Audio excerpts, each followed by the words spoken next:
Chapter 1809, Wrong Opponent. Hellscythe _ Lucky Old Cat.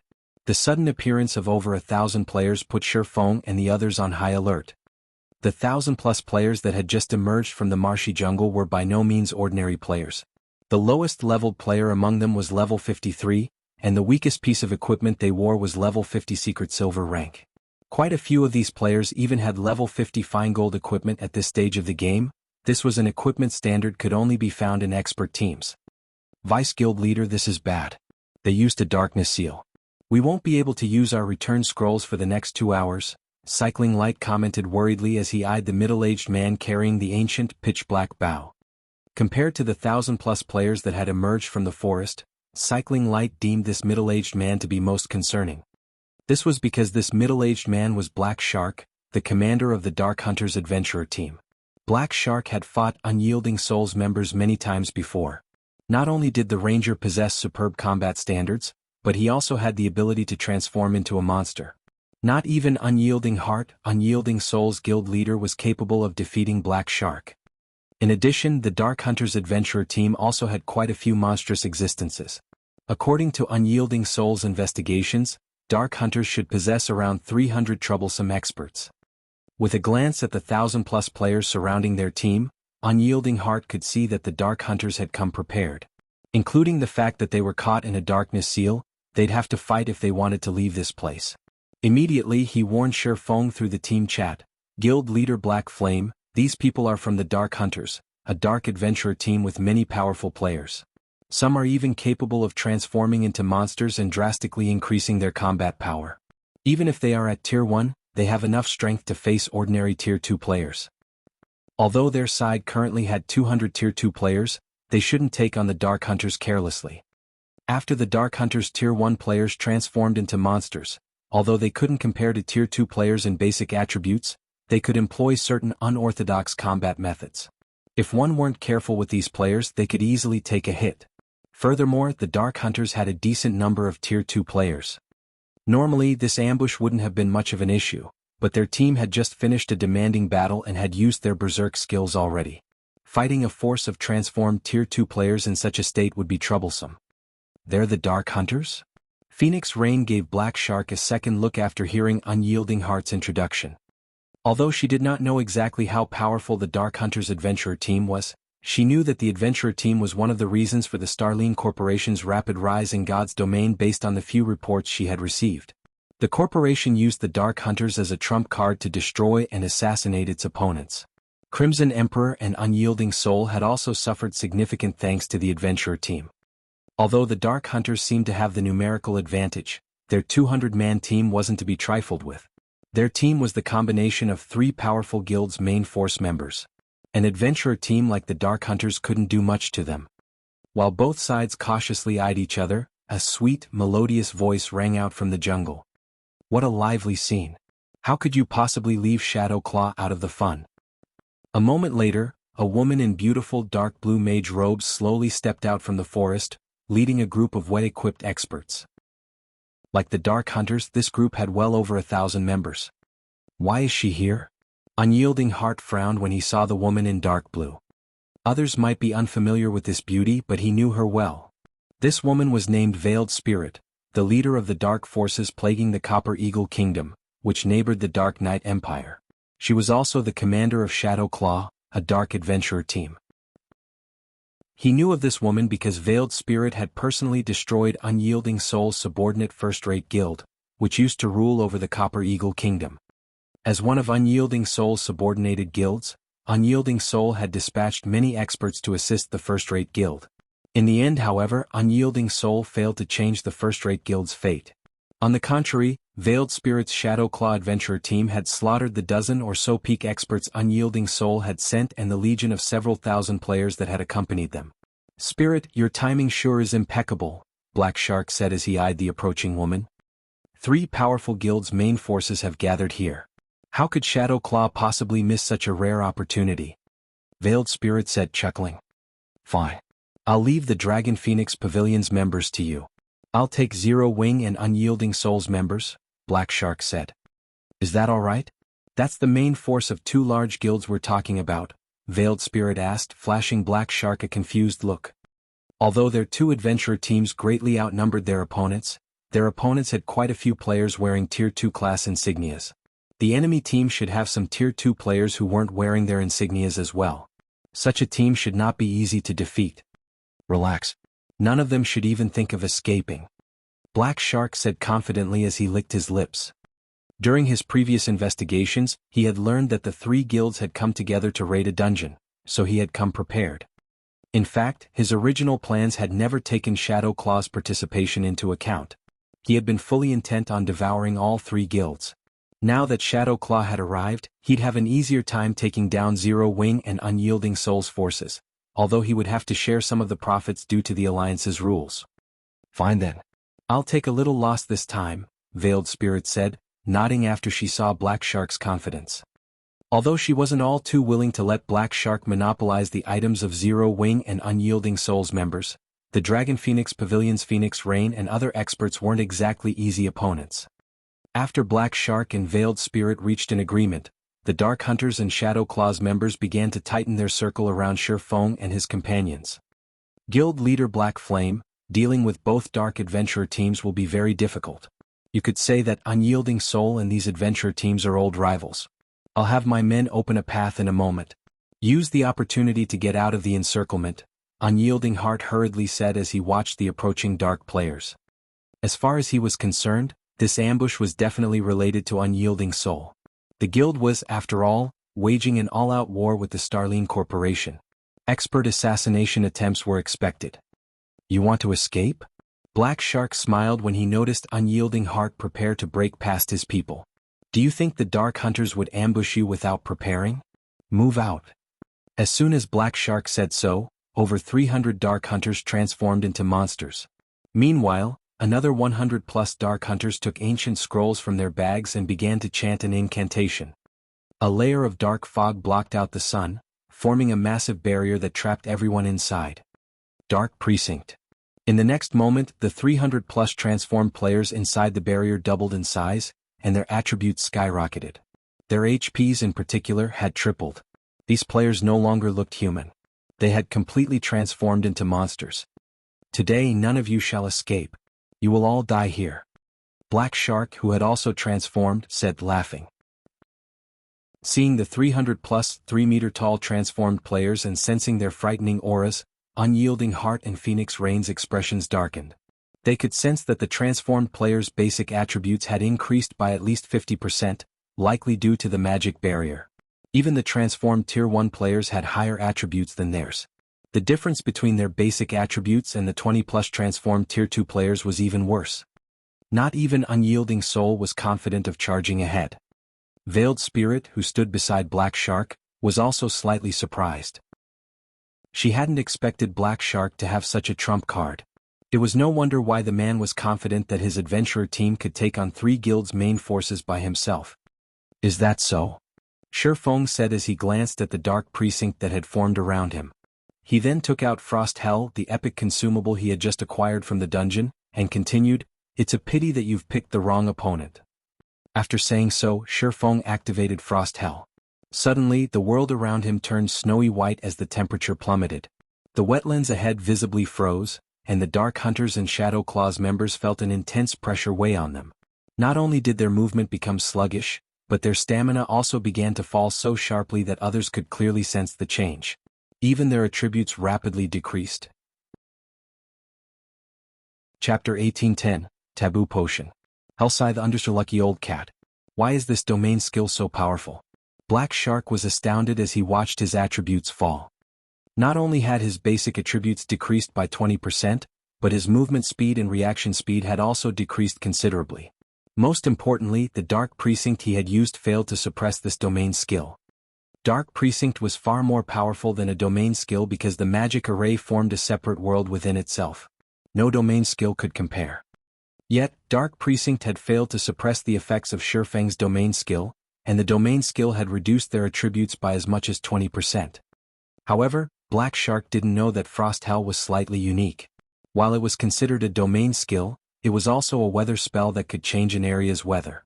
Moreover, Frost Hell was a Tier 4 domain skill, so it was still effective despite Dark Precinct. Thanks to Frost Hell, the Dark Hunters and Shadow Claw's strength had decreased significantly.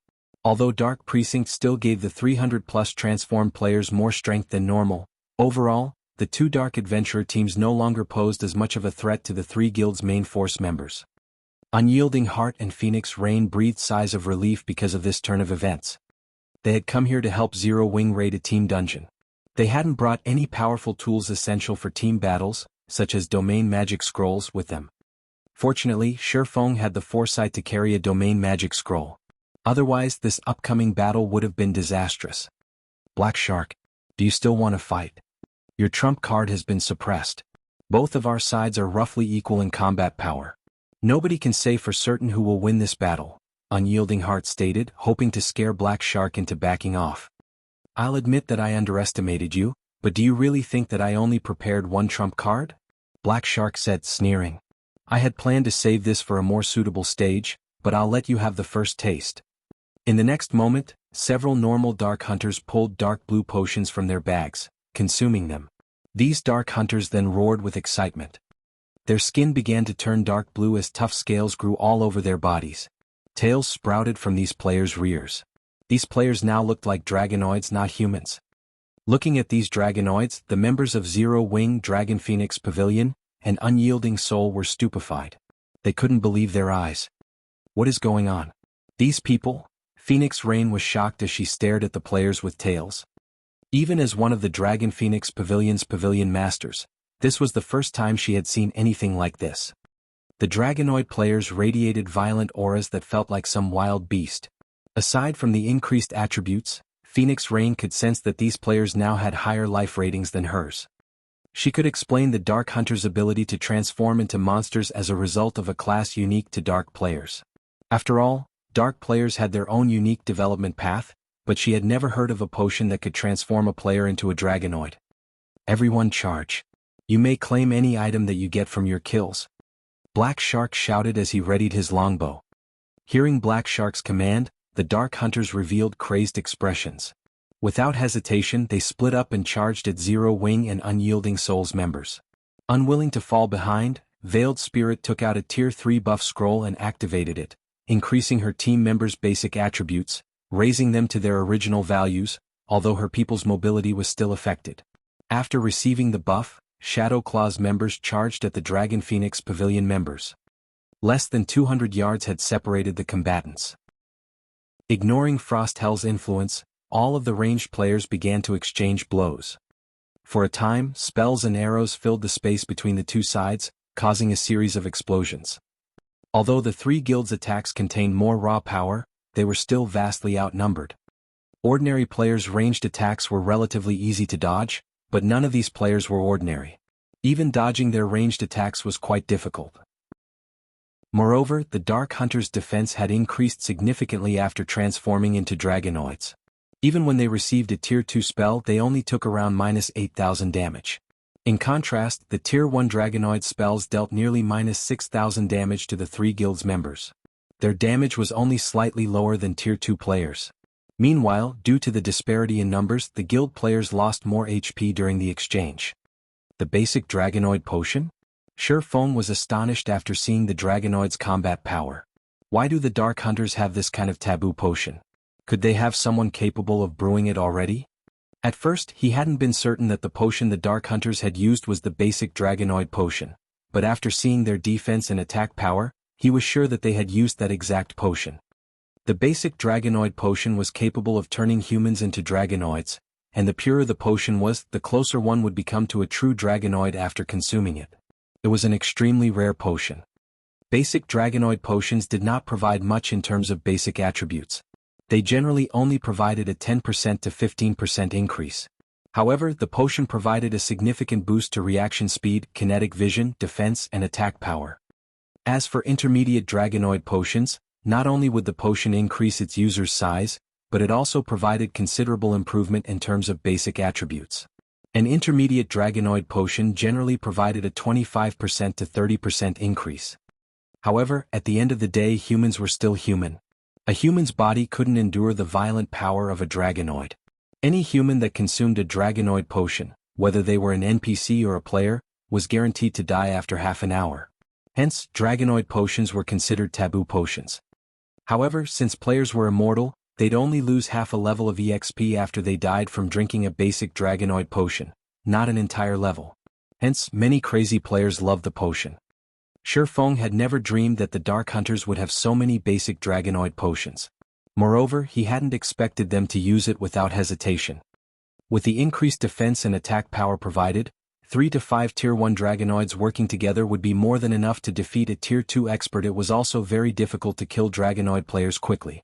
To make matters worse, there were the 300+ monster players that were capable of unorthodox attack methods. After a brief clash between the enemy ranged players, Zero Wing and Unyielding Souls members felt their disadvantage, and several of their members had already died. In contrast, the Dark Hunters had only lost a dozen or so members. Moreover, every one of these members was only a Tier 1 player. The adventurer team's 24 or so Tier 2 players were still alive and kicking. Good. Prioritize the healers and magical classes. Do not let them break through the encirclement. Black Shark instructed when he saw his melee members close in on the enemy ranks. After saying so, Black Shark knocked his bow and released 9 arrows simultaneously. All 9 arrows targeted one of Zero Wing's shield warriors, and each had the power of a peak Tier 2 attack. Moreover, Black Shark had accurately aimed for the shield warrior's blind spots. Even if the shield warrior tried to block the arrows with his shield, he would be monetarily paralyzed. The several Dragonoid players before him would then take advantage of the gap, and the shield warrior would fall. Just before the arrows struck, a white light flashed before him. Like a barrier of light, the flash struck down the 9 arrows and several Tier 1 Dragonoid players lost all of their HP instantly. How is this possible? Black Shark's expression darkened when he saw his Tier 1 members die. He knew just how much HP and defense a Tier 1 Dragonoid possessed. Not even he could kill a Tier 1 Dragonoid player with one hit, yet several of them had died in the blink of an eye. Before Black Shark could react, another golden flash blinded him. In the next moment, a lithe figure wielding 2 greatswords appeared before him. One of those greatswords was dark blue and radiated a freezing chill, while the other greatsword was a radiant gold and had a cool appearance. Rotating behind this figure were 16 swords of light. This figure was none other than Gentle Snow, who had just learned Titan's Hand and equipped Glorious Will. Disappear. Swinging Glorious Will, Gentle Snow sent 16 swords of light flying at Black Shark. Chapter 1811, Overpowered Equipment. Hellscythe Undersea Lucky Old Cat. So fast. The members of Dark Hunters couldn't help their surprise as they watched Gentle Snow attack Black Shark. Gentle Snow was simply too fast. Not only had she broken through their defensive lines without much effort, but she had also reached their commander in the blink of an eye. Her 16 swords of light also targeted Black Shark's blind spots. Defending against so many attacks at once was impossible for a ranger. You want to kill me? Black Shark sneered at the 16 swords of light. Before the swords of light struck the ranger, Black Shark swung his longbow horizontally, forming a barrier of wind around him. The wind pushed all 16 swords of light away, and they harmlessly brushed past Black Shark. The ranger did not receive a single point of damage. Tier 2 skill Wind Armor. Although Gentle Snow hadn't harmed Black Shark with her 2 greatswords this time, he couldn't attack while under Wind Armor's protection. When Wind Armor was about to disappear, Black Shark activated Backward Jump. He fired 5 arrows, which formed a magic array and shot towards Gentle Snow like a comet, while he soared backward through the air. Tier 2 skill Starburst. This was the Ranger class's most powerful Tier 2 skill. The skill combined the power of 5 arrows, and the attack was even strong enough to force a Great Lord of the same level stumbling backward. Despite the approaching attack, however, Gentle Snow didn't bother to dodge. Instead, she countered the attack with a swing of Glorious Will. Will of Light. Buffed by Will of Light, Glorious Will released a golden brilliance as it transformed into a streak of light and clashed with Black Shark's Starburst. Boom. Gentle Snow's counterattack sliced Starburst in half on the spot, stupefying the other players present. From afar, it had looked like a beam of light slicing apart another beam of light. It was spectacular. A heartbeat later, an intense shockwave slammed into the surrounding players. After cutting down Starburst, Glorious Will continue to slice the area in front of its wielder. The 6 Tier 1 Dragonoids caught in Gentle Snow's 5x25-yard AoE died instantly. How is that possible? Hasn't she used that attack already? Could it be a bug? Some players who had a good memory noticed that the skill Gentle Snow had just used was the same one that she had used to protect Zero Wing's Shield Warrior and kill several Tier 1 Dragonoids earlier. Normally, such a powerful skill should have a very long cooldown, but even if it had a short cooldown, there was no way that she could use it after just a few seconds. But before anyone could figure out what had happened, Gentle Snow swung Glorious Will at Black Shark yet again. Like before, Glorious Will released a golden light that extended towards Black Shark. Black Shark had just landed and he had no way to dodge the attack. Seeing the approaching sword light, Black Shark could not help but frown. Immediately he pulled his ancient longbow's bowstring. This time, however, he did not knock any arrows. He simply pulled an empty string. However, a horrific amount of mana gathered around the empty bow, forming an arrow of light. He then released the bowstring and sent the light arrow flying at the incoming sword light. Unlike before, Gentle Snow's attack didn't stop Black Shark's arrow. On the contrary, the light arrow shattered the sword light as it continued towards Gentle Snow. Die. Black Shark sneered as he watched the arrow come within 10 yards of his target. This arrow of light wasn't a result of a ranger's skill. It was actually one of his bow skills, Space-Shattering Arrow. Not only could it enhance his attack by 1 tier, but it could also severely injure a Grand Lord of the same level. Suddenly, the light arrow split into over 30 miniature copies. Even Gentle Snow felt powerless for a moment as she watched the tiny arrows rain down. Meanwhile, the nearby Dark Hunters revealed victorious expressions. They were all very familiar with their commander's move. Each one of those miniature arrows carried 100% of Black Shark's strength. Even if just a few arrows found their mark, Gentle Snow would lose a significant amount of HP. However, something unexpected happened suddenly. Once again, Gentle Snow raised Glorious Will high, and it released the same golden glow it had twice before. Glancing at the 30+ arrows flying towards her, Gentle Snow swung down Glorious Will. Once again, a golden beam of light shot forth from the great sword, instantly devouring every light arrow and continuing toward Black Shark. Responding quickly, Black Shark leaped out of the golden beam's way in the nick of time. When the ranger stood back up, he could not help but stare at Gentle Snow in utter shock. Who is she? When Black Shark looked at Gentle Snow now, he did so without his previously complacent expression. He was a ranger, a class that focused on ranged attacks, yet despite facing a berserker like Gentle Snow, he was at a disadvantage. This was simply unbelievable. Even Veiled Spirit, who commanded her allies in battle, wore a somber expression as she looked at Gentle Snow. She was quite familiar with Black Shark's strength.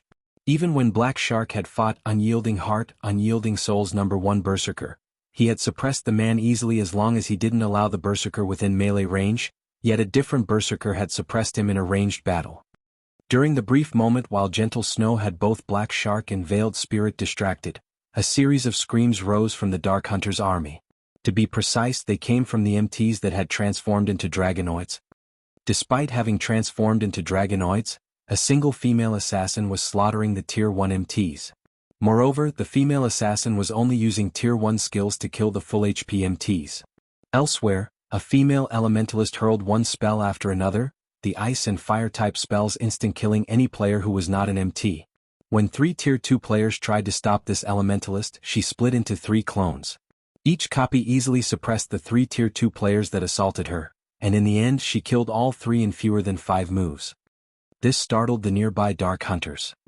A short distance away, a Guardian Knight rampaged among the Dark Hunters' front line. With a single charging attack, the Guardian Knight sent more than 10 players flying.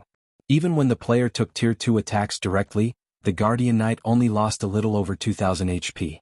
The Guardian Knight's defense was even higher than the Dragonoid players. So many of Zero Wing's members displayed ridiculously high combat power. Just one of these Zero Wing members could contend with 2 or 3 Tier 2 Dark Hunters.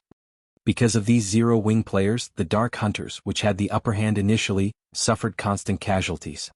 So strong. Cycling Light, who currently fought a Tier 2 player, was stunned when he saw Fire Dance and her companions fight from the corner of his eye. Shark. We can't let this continue. Even if we win, we'll likely suffer severe losses. We should wait for the other adventurer teams to arrive and take action together. Veiled Spirit messaged Black Shark through a private chat. Several other adventurer teams have heard about our ambush. I doubt it will be long before they arrive. While it was true that they had been hired to annihilate Zero Wing, they had stated one precondition for taking this job: they couldn't afford too heavy of a loss. Otherwise the rewards weren't worth the cost. "Alright, let's retreat," Black Shark said, gritting his teeth as he agreed to the temporary withdrawal. Although he was reluctant to run from his fight with Gentle Snow, the situation right now in the three guilds' favor. Moreover, the basic dragonoid potion his allies had consumed lasted half an hour. That was more than enough time for the other adventurer teams to arrive and assist them in a second assault. Following which, Black Shark ordered his army to pull back. "You want to leave?" Realizing that Black Shark was trying to widen the distance between them, Gentle Snow used Will of Light once more. Damn it. How many times can she use that skill? Black Shark felt as if he were going a little mad when he saw the approaching beam of light. Despite the fact that Gentle Snow was only a refinement realm expert, she had suppressed him thoroughly in a ranged battle with her powerful skills and basic attributes. There was too little distance between them, and Black Shark had no time to dodge the incoming attack. As a result, he was forced to use a life-saving skill to protect himself. After using his life-saving skill, however, Black Shark noticed Gentle Snow radiate a rainbow glow. In the next moment, a powerful pressure weighed him down, reducing his speed. Now he had lost the advantage in speed he should normally have. Before Black Shark noticed, 3 sacred spears flew towards him. Black Shark desperately tried to block the attack with his bow. However, the moment one of the sacred spears encountered his ancient bow, Black Shark felt as if he had been hit by a truck. Unable to resist the powerful force, Black Shark stumbled backward, his HP instantly falling by over 3,000. While Black Shark dealt with the 3 sacred spears, Gentle Snow, who was less than 15 yards away, executed Will of Light, whose cooldown just so happened to have ended. Will of Light. This time, Black Shark had no spare energy to stop the approaching beam of light. The attack devoured him, and his body transformed into particles of light as he vanished from the battlefield.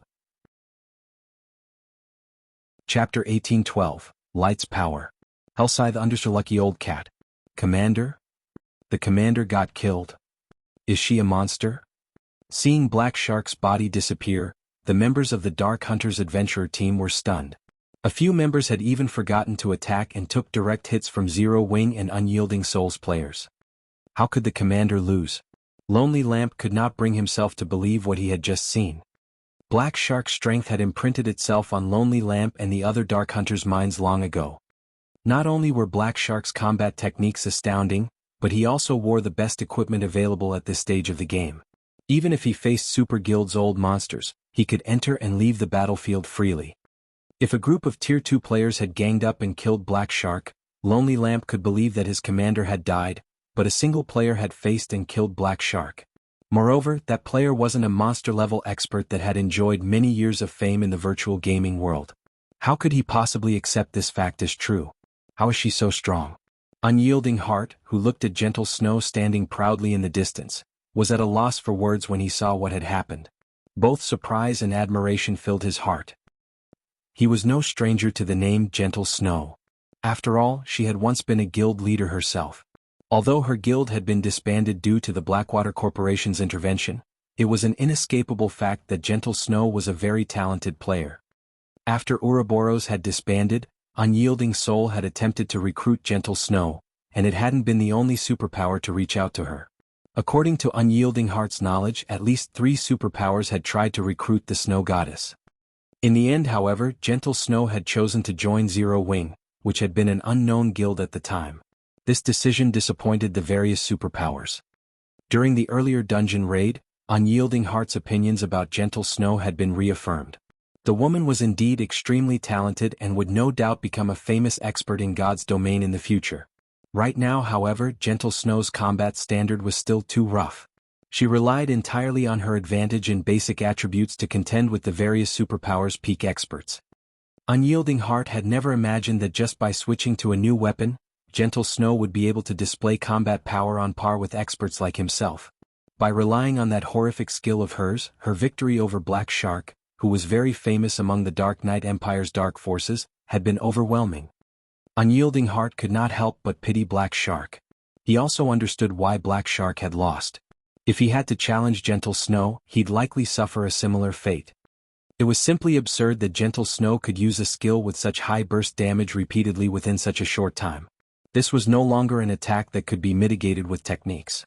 Not even an assassin, the class with the most life-saving skills, would get away from Gentle Snow unscathed, much less a ranger like Black Shark. If Black Shark had to blame someone for his death, he could only blame himself for launching his ambush with such poor timing. He had actually attacked on the day Zero Wing raided the Eclipse throne. Moreover, the ambush had taken place after Zero Wing had cleared the super large-scale team dungeon. Thanks to the dungeon's loot, Zero Wing's members had improved their weapons and equipment considerably. What immense power. Just what is that weapon? Phoenix Rain was a little astonished as she looked at the glorious will Gentle Snow wielded. Although she knew that any weapon from the magic crystal treasure chest would be extraordinary, she had never thought the weapon would be this powerful. Glorious Will had elevated Gentle Snow's combat power to a whole new level. This was especially true for her PvP capabilities. Moreover, Cola's performance on the battlefield was also eye-catching.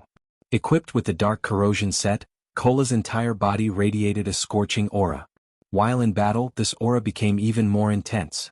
Any player that came close to the Guardian Knight would felt a stinging pain, losing their focus in the fight. Without enough fire resistance, players even took damage from this burning aura. Even against multiple Tier 2 melee experts, Cola easily sent them all stumbling backward with a single charging assault when struck by a Tier 2 fire-type spell. Cola would only receive around -2,000 damage. As for Tier 1 spells, they did less than -1,000 damage. To Cola, who had over 85,000 HP, this was barely a scratch. By himself, Cola had torn a hole through the Dark Hunter's defensive net. The Dark Corrosion set performed better than she had imagined. After a brief moment of silence on the battlefield, the Dark Hunter's adventurer team snapped out of their daze, but unexpectedly, the Dark Hunters didn't turn and flee. Instead, they stared at Gentle Snow with greedy eyes. That woman's combat standard is subpar at best. The fact that she can kill the commander must mean that she has excellent equipment. Her greatsword looks so cool. It's definitely not some ordinary weapon. She just finished a tough fight with the commander. She must have exhausted her skills. If we kill her now, we can claim her equipment for our own. Desire dominated the Dark Hunters as they watched Gentle Snow, who currently stood alone within her enemy's ranks. Have these people lost their minds? They're actually eyeing Gentle Snow at a time like this? Blue Phoenix was confused when she saw the Dark Hunters' greed. She simply could not understand what was going through these players' minds.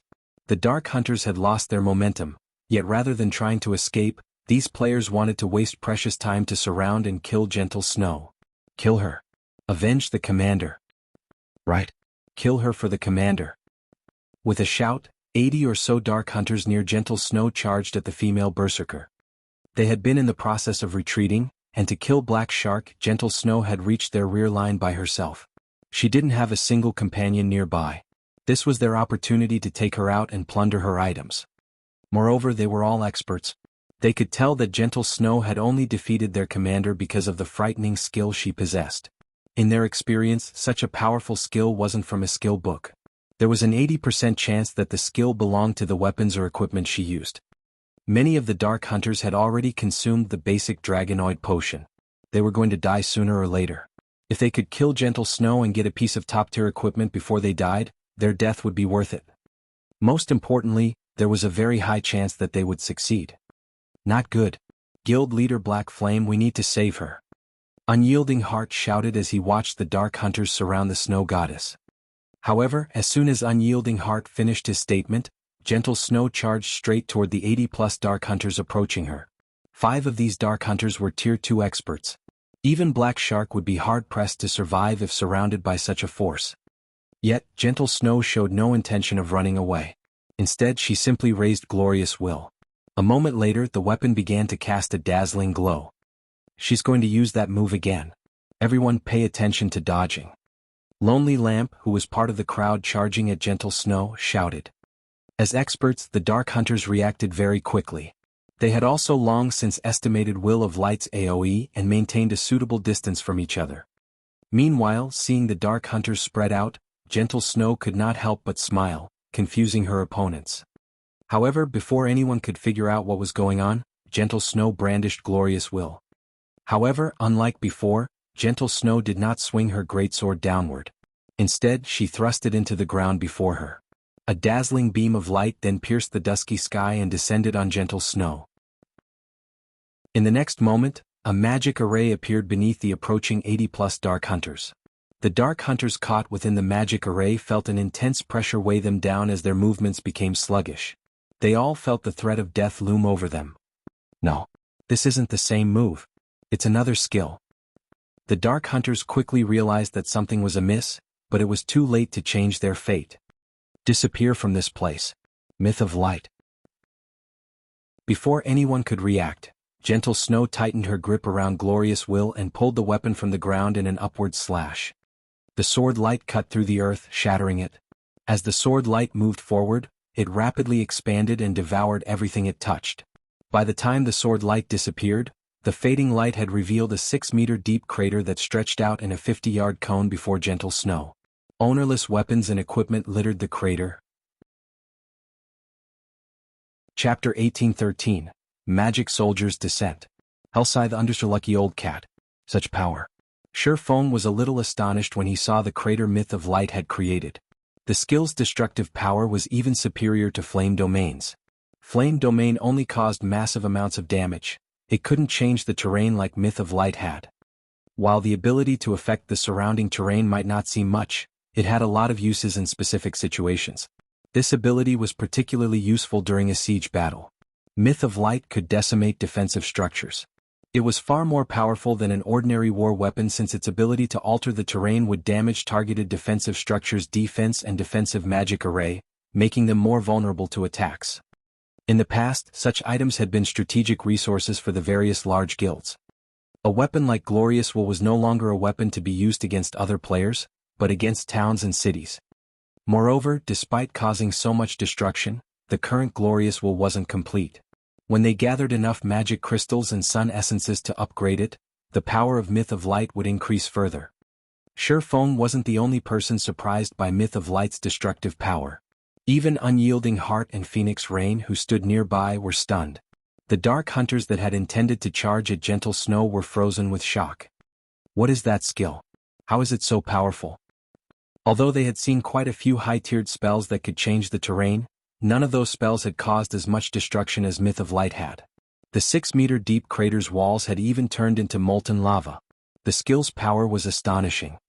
After watching over 80 of their allies burn to ash, the remaining Dark Hunters hesitated, a little afraid. At least they could attempt to dodge Gentle Snow's Will of Light, but against such a super-large AoE, their deaths were guaranteed unless they had an invulnerability skill. They had no hope of dodging the attack. The Dark Hunters quietly re-examined Gentle Snow.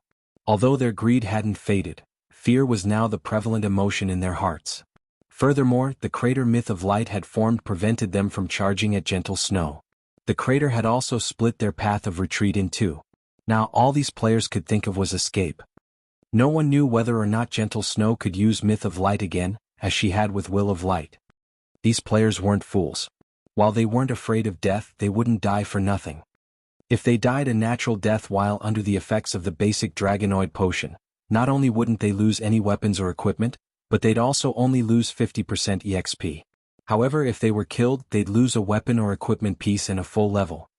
How does Zero Wing have such a powerful player? Veiled Spirit, who was in the midst of retreating, could not help her shocked when she saw the Dark Hunter's fear. According to the information Shadow Claw had gathered, while Zero Wing was very powerful, it definitely wasn't this strong. Gentle Snow, in particular, was like a completely different person from what the reports had described. The female berserker had single-handedly killed over 100 Dark Hunters. The Dark Hunters were not your average Joe. They were experts that had been handpicked and recruited from among the various Dark players. Moreover, they had received a lot of specialized training after joining the adventurer team. In addition, as Dark players, they were adept at fighting other players. In PvP, they were much stronger than ordinary expert players of the same combat standard. Yet, Gentle Snow had single-handedly killed off 1/10 of the Dark Hunters. This outcome was truly scary. Commander, the other adventurer team's commanders have messaged us, stating that they're almost here. 2 are very close and will reach us in around 2 to 3 minutes. They are hoping we can stall Zero Wing for a little while longer. A level 55 female cleric wearing exquisite, blue robes and wielded a silver staff suddenly reported. 2 or 3 minutes? Veiled Spirit fell into deep thought upon hearing this. A brief moment later she responded, Notify the Dark Hunters and tell them that reinforcements will arrive soon. Tell them to do everything they can to stall for time. When trying to assassinate a guild's upper echelons, the first attempt was the most important as these upper echelons wouldn't have prepared for an ambush. If the first attempt failed, subsequent attempts were even less likely to succeed. Now that Black Shark had prohibited Zero-Wing Dragon Phoenix Pavilion and Unyielding Soul's teleportation abilities and physically prevented these upper echelons from leaving the Dark Precinct, this was the perfect opportunity to kill these three guilds' upper echelons. They likely wouldn't find another such opportunity. As long as the dozen or so adventurer teams that belonged to Dark Soul gathered, the three guilds' experts would die here, even if they were more powerful. But, Commander, Zero-Wing's people are too powerful. They are even slaughtering the Dark Hunters' Dragonoid players. I'm afraid that the Dark Hunters will be annihilated before reinforcements arrive. If that happens, we'll be next, the female cleric said worriedly as she watched the Dark Hunters' member count continue to decrease. Moreover, the Dark Hunters should realize what fate awaits them if they stay and fight. They'll never agree to the proposal. Although they were all members of Dark Soul, the organization's adventurer teams were also rivals. None of them would willingly sacrifice themselves for another. Veiled Spirit understood that her demand was outrageous and would undoubtedly get rejected. After pondering for another moment, she commanded, "I understand. Notify the Iron Blade team. Tell them that they don't need to hold back any longer. Have them help the Dark Hunters pin down Zero-Wing." Let the Iron Blade team take action? Commander, isn't it a little early to expose this trump card? The female cleric asked in astonishment. Every adventurer team in Dark Soul had their own secrets. The Dark Hunters' basic Dragonoid potion was one example. If the Dark Hunters hadn't used the potion in this battle, Shadowclaw would have remained ignorant of its existence. Although Shadowclaw did not possess an item like the basic Dragonoid potion, it had its own trump card. It's fine. Holding Zero-Wing's members back is more important right now, Veiled Spirit said as she waved off her subordinate's concern. If they did not stop Zero-Wing now, their dream of obtaining Zero-Wing's weapons and equipment would shatter. She could recognize that Zero-Wing's upper echelons used far better weapons and equipment than what the adventurer team's commanders, like her and Black Shark, used. If Shadowclaw could get its hands on these items, it would have a chance of completing some of the quests that it had been forced to set aside for some time. Understood, the female cleric replied. She immediately notified the Iron Blade team, whose members currently fought the Dragon Phoenix Pavilion, of the changed orders. At the same time, she had the retreating Dark Hunters stall for time. Fortunately, the Dark Hunters did not oppose Shadowclaw's request. They realized that even if they started to flee now, Zero-Wing's members would claim many of their lives. Rather than dying pointlessly, they might as well fight it out and hopefully buy enough time for reinforcements to arrive. For a time, the Dark Hunters engaged in a running battle with Zero-Wing and Unyielding Soul's members, using hit-and-run tactics. They avoided any prolonged fights as much as possible, significantly reducing their casualty rate. On the other side of the battlefield, a 100-man team from Shadowclaw split away from the Dragon Phoenix Pavilion's members and encroached on Zero-Wing's battlefield. 10 of these 100 players were Tier 2, while the rest were Tier 1 players. This team was a relatively powerful expert team. However, this small detachment from Shadowclaw paled in comparison to Zero-Wing's members, who were all Tier 2 players. Yet, these Shadowclaw members did not hesitate to face Zero-Wing's members in a frontal clash. They showed no signs of fighting a running battle like the Dark Hunters. In fact, these Shadowclaw members charged straight at Shadow Sword's vanguard unit. Interesting. They want to pick a fight? Shadow Sword raised his brows in surprise when he noticed the approaching 100-man team. He selected a dozen or so players and moved to meet this new enemy. When less than 50 yards separated both sides, the Shadowclaw members grinned playfully. Each of them then took a magic array scroll from their bags and unfurled the scroll without hesitation. Suddenly, 10 magic arrays appeared on the battlefield, each maintained by 9 Tier 1 players and 1 Tier 2 player. A moment later, the Tier 1 players standing in each of the 10 magic arrays went pale, their basic attributes plummeting. In contrast, the Tier 2 players saw their aura's intensity rapidly increase. They also began to grow larger. In the blink of an eye, the 10 Tier 2 players had become 5-meter-tall giants. They were covered in pitch-black armor, which had been enchanted with magic runes. It's time for you people from Zero-Wing to learn of the Shadowclaw's greatness. Magic Soldier's Descent. The berserker leading the Iron Blade team said, laughing as he looked at Shadow Sword and the small team the enemy berserker led before swinging down the battle axe in his hands. Reacting quickly, Shadow Sword activated Whirlwind Slash before the gigantic axe could reach him. Clang. With the sound of metal on metal, Shadow Sword was thrown over 20 yards away, and he wasn't the only one. The other enlarged players had also sent the dozen or so Zero-Wing experts that had accompanied Shadow Sword flying, instantly dealing over -5,000 damage. The players that had taken a direct hit, however, had instantly lost over half of their HPs. This scene stupefied the three guilds members.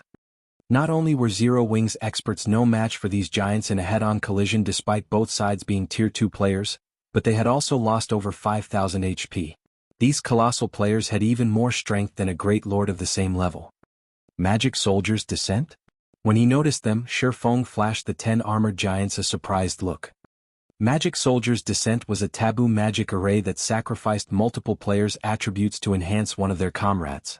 Even the basic Magic Soldier's Descent could strengthen a player to the Tier 3 standard. However, the target had to be a Tier 2 player. Due to the 10 giants, the remaining Dark Hunters regained some confidence as they began to launch attacks alongside the giants. Unyielding Heart and Phoenix Rain watched the 10 gigantic players with somber expressions. Even an MT as powerful as Cola could only tank one of these giants. The only other player in Zero-Wing that could do so was Gentle Snow. After a brief clash, Zero-Wing's members began to retreat. Just before the giants shattered the formation of Zero-Wing's vanguard, splitting it in two, a figure appeared before one of the massive enemy players. It was none other than Shifeng. Shifeng swung Killing Ray at the giant before him. Lightning Slash. Seeing the massive lightning bolt approaching him, the armored giant, who had the physique of a Tier 3 player, reacted very quickly and raised his battle axe to block the attack. Boom. The impact shoved the armored giant back by over 20 yards, the armored giant taking over -7,000 damage. Chapter 1814, Appearance of the Black Dragon. Hellscythe Underslucky Old Cat. When the 5-meter-tall armored giant got pushed back by over 20 yards, the entire battlefield suddenly fell silent. Even the 9 other armored giants fighting some distance away shifted their gaze to their repulsed companion. Guild leader? When Zero-Wing's members saw Shifeng appearing on the front lines, they all became very excited. Although Shifeng had already displayed superb combat power in the team dungeon, fighting in a battle against other players was another story. While inside a dungeon, the contribution an individual player could make was very limited. If one were to say that players only needed combat standards at the Trial Tower's 5th floor to raid a particular dungeon, then the maximum combat power that players could exhibit in a dungeon was the 6th floor standard. In that case, the combat standard that peak experts who had reached the Trial Tower's 7th floor and beyond could exhibit would be no different from that of 6th floor experts. They would not be able to display any additional strength in a dungeon despite their advantage in actual combat standards. However, a field battle against players was a different story. Depending on one's opponent, there was almost no limit to the combat standards one could exhibit. What great strength! Veiled Spirit, who was commanding the battle from afar, was startled when she saw the armored giant being pushed back. So, he is Black Flame? She knew very clearly what kind of strength the armored giants possessed. The armored giants had not only Tier 3 physiques but also extraordinary strength and defense. They could easily suppress a Grand Lord of the same level. The Magic Soldier's Descent was made using a production scroll Shadowclaw had obtained from an ancient ruin. However, as the materials needed to make the magic array were extremely precious and difficult to acquire, Shadowclaw had only managed to make 10 of the magic arrays thus far. Originally, she had intended to keep the magic array as a trump card for when the Starlight Corporation launched an all-out war against Unyielding Soul. She had never thought that a lone player could push back one of the armored giants by such a long distance. However, after a brief moment of surprise, Veiled Spirit and the other members of Shadowclaw regained their calm. While it was indeed surprising that Shifeng had dealt over -7,000 damage to the armored giant despite the attack being blocked, the armored giant currently had 320,000 HP. They didn't even need a healer to handle this minuscule damage. The armored giant's battle recovery alone would suffice. What with the occasional heals sent by the rear-line healers, it was simply impossible for Shifeng to kill the armored giant all by himself. Just then, the fallen armored giant stood back up and charged at Shifeng with its great axe raised. Despite the armored giant's massive frame, its movement speed was actually superior to even a Tier 2 players. The armored giant took only an instant to cross 20 yards and launch an attack on Silverwing. You simply relied on a skill to push me back. Now it's time for you to realize the power of the magic soldier, the armored giant shouted. In the next moment, the black smoke circulating around the armored giant's battle axe turned into a gigantic lion exuding a frightening aura. The lion then pounced, slamming its paws down on Silverwing. Tier 3 skill Magic Lion Stomp. At this distance and with the lion's attack speed, Silverwing couldn't dodge the lion's blow. Not daring to be careless, Silverwing met the attack with both his swords. Purgatory Pentaslash. In the next moment, Silverwing's two swords met at a single point and slashed at the descending battle axe.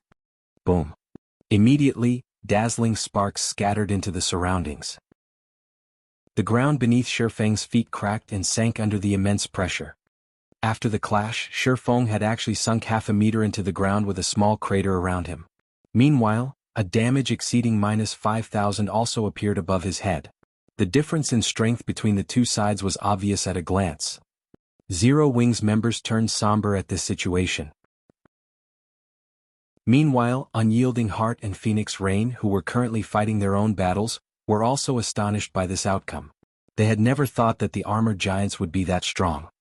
An ordinary expert might not be able to discern the technique Silverwing had used, but they could tell what he had done just now. The general name of the technique was Strength Combination. It was an extremely difficult technique to grasp and was even more difficult to execute in high-speed combat. Even the slightest mistake in the technique's execution could have the opposite effect. Meanwhile, although Strength Combination didn't directly double the strength of one's attack, good execution of the technique would still yield a 70% increase in strength or more. Yet, despite having used this technique, Silverwing's strength had still lost to the armored giants by such a large margin. The armored giant's strength was definitely superior to a Grand Lord's of the same level. His strength is at the peak of Tier 3? Silverwing thought to himself as he eyed the magic soldier before him. Currently both his hands were numb. He was currently a level 67, Tier 2 sword master. After executing Strength Combination, his strength should easily rival that of a level 55 Grand Lord. Yet even with such strength, he was still inferior to the magic soldier before him.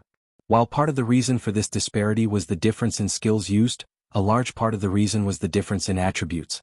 If the magic soldier's strength wasn't at the peak of level 55 Tier 3, Silverwing wouldn't have suffered so much damage in just one attack.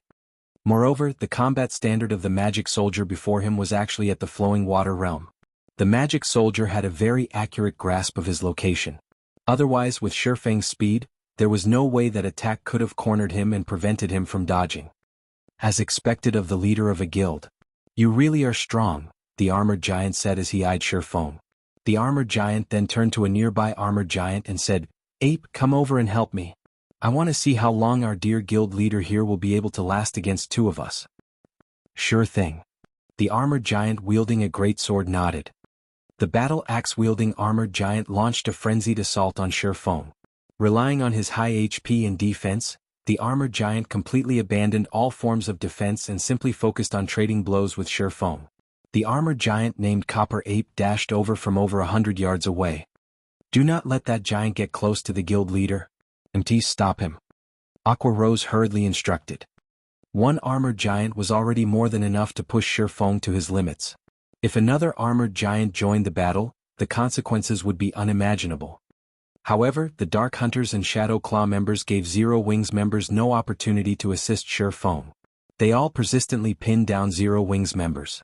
Cola, Turtledove, Yi Wumian, and Fire Dance, players capable of holding their own against the armored giants, were similarly tied up in battle and couldn't move away from their positions for the moment. In the end, Zero Wings members could only watch as the greatsword-wielding armored giant closed in on Silverwing. Upon seeing that the armored giant named Copper Ape was about to reach him, Silverwing could not help but sigh. Due to the recent dungeon raid, he had already used all his berserk skills, which were still on cooldown. If he could use a berserk skill, even if his strength couldn't rival the armored giant's, he could rely on his techniques to suppress his opponent.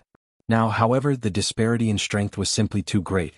I originally wanted to keep this a secret, but it seems there's no other choice now. Following which, Silverwing used Phantom Kill. Immediately after summoning his doppelganger, Silverwing sent it charging at Copper Ape. You want to stop me with a measly doppelganger? Copper Ape sneered. He then swung his greatsword horizontally. His attack carried the strength, attack speed and reaction speed of a Tier 3 player. Even a Tier 2 player would have great difficulty dodging his attack, not to mention a doppelganger controlled by a player. However, as Copper Ape's greatsword neared Shifang's doppelganger, a powerful mana torrent suddenly surged towards the doppelganger. When the greatsword got within 3 yards of the doppelganger, its advance halted abruptly, and no matter how much more strength Copper Ape put into his arms, he couldn't push his weapon even an extra centimeter forward. A moment later, Shifang's doppelganger gave a loud war cry. Its entire body then disintegrated and transformed into a bundle of pitch-black flames. The surging mana gathered madly in the pitch-black flames, causing the flames to flare up. In the next moment, a pitch-black claw covered in scales suddenly emerged from the gigantic bundle of flames. When the claw touched the ground immediately shattered and sank. Once the flames subsided, a 5-meter-tall dragon covered in pitch-black scales appeared in everyone's vision. Roar! Immediately after appearing, the black dragon let loose a powerful roar that echoed throughout the wetland forest, the horrific aura it released stifling the breath of every player on the battlefield. A dragon? Chapter 1815, Black Dragon's Might. Hellscythe Underslucky Old Cat. The black dragon's sudden appearance forced a gasp from the players on the battlefield. Although the black dragon was a lot smaller than an actual dragon, its aura was terrifying. Everyone could feel the massive difference between their life ratings and the black dragons, a difference they had never felt from any creature they had encountered thus far in God's domain. Although most of the players present had likely never come across a real dragon, the various kingdoms and empires' libraries contained detailed records on dragons. Dragons had wiped out many kingdoms and empires throughout God's domain's long history. When a dragon appeared in an area, the area would instantly become a forbidden land for humans. Yet, a living black dragon stood before them. Moreover, when players tried to use an identification skill on the black dragon, the result confirmed that it was indeed a dragon. Why wouldn't these players be shocked and afraid? Black Dragon, Dragon High Lord. Level 67. HP 24, 000, 000/24, 000, 000. Wait. This dragon is only a High Lord. That's right. Although the dragon is high-leveled, it's only in the upper standards of Tier 2. It isn't even a Great Lord. That spooked me. I really thought that someone had summoned a powerful dragon. It turns out it's only a High Lord. Even our party can easily kill it. The Dark Hunters and Shadow Claw members who had trembled slightly with fear quickly realized that although the black dragon was a real dragon, it wasn't like the dragons in the records they had read. According to historical records, real dragons were Tier 4 mythic creatures at the very minimum. If such a dragon actually appeared before them, they'd likely run for their lives. None of them would have dared to linger. But since this was only a High Lord, the adventurer team's members discarded their worry. They had slain countless High Lords, including High Lord-ranked archaic species. And here I thought you had summoned some kind of amazing monster, but it's just an immature dragon. Copper Ape said, revealing a confident grin as he swung his greatsword at the black dragon. Scram! The black smoke around the greatsword formed a crescent as it sliced towards the black dragon. Tier 3 skill Explosive Slash. The crescent energy beam tore through space itself as it moved. From afar, it looked as if the crescent beam had just cut through a sheet of black paper. The attack's immense aura was even stifling to nearby players. Just before the crescent beam devoured the black dragon, the creature extended a scaled claw to meet the attack. Pitch-black flames then emerged and enveloped the massive claw. When the crescent beam crashed into the flaming claw, it seemed as if the beam had slammed into an adamantine wall. Not only had the attack abruptly halted, but the black dragon's claw also remained unharmed and stationary. Following which, the black dragon lightly pinched the crescent beam. Puh. Suddenly, the crescent beam shattered and dissipated as if it had never existed. That is impossible. Shock filled Copper Ape's gaze as he watched his target nullify his explosive slash. He had just executed a Tier 3 skill. With his current strength and physique, he could easily suppress a Great Lord of the same level, much less a High Lord. He had believed that, in the worst-case scenario, his attack would shake the black dragon slightly. Yet, the High Lord-ranked black dragon before him had forced his attack to a stop. Moreover, the black dragon had shattered his Tier 3 skill. How could such a thing be possible? What's up with that black dragon? How did it receive that kind of attack without taking any damage? Veiled Spirit, who watched from afar, stared with wide eyes. So, this is a dragon's power? Unyielding Heart and Phoenix Rain were similarly thunderstruck when they saw the black dragon shatter the energy beam with a pinch. They could be considered quite knowledgeable about dragons, but even they were surprised. Now, they fully understood why dragons were destruction incarnate. Sure enough, a dragon's strength is really amazing.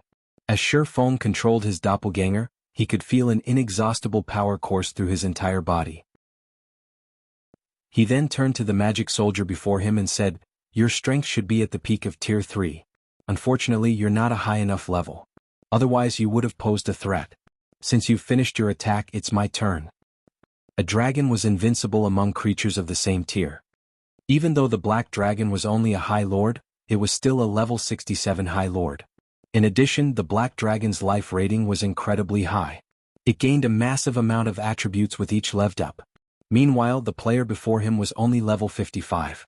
With 12 additional levels, even a player's strength would undergo a qualitative transformation, not to mention a dragon.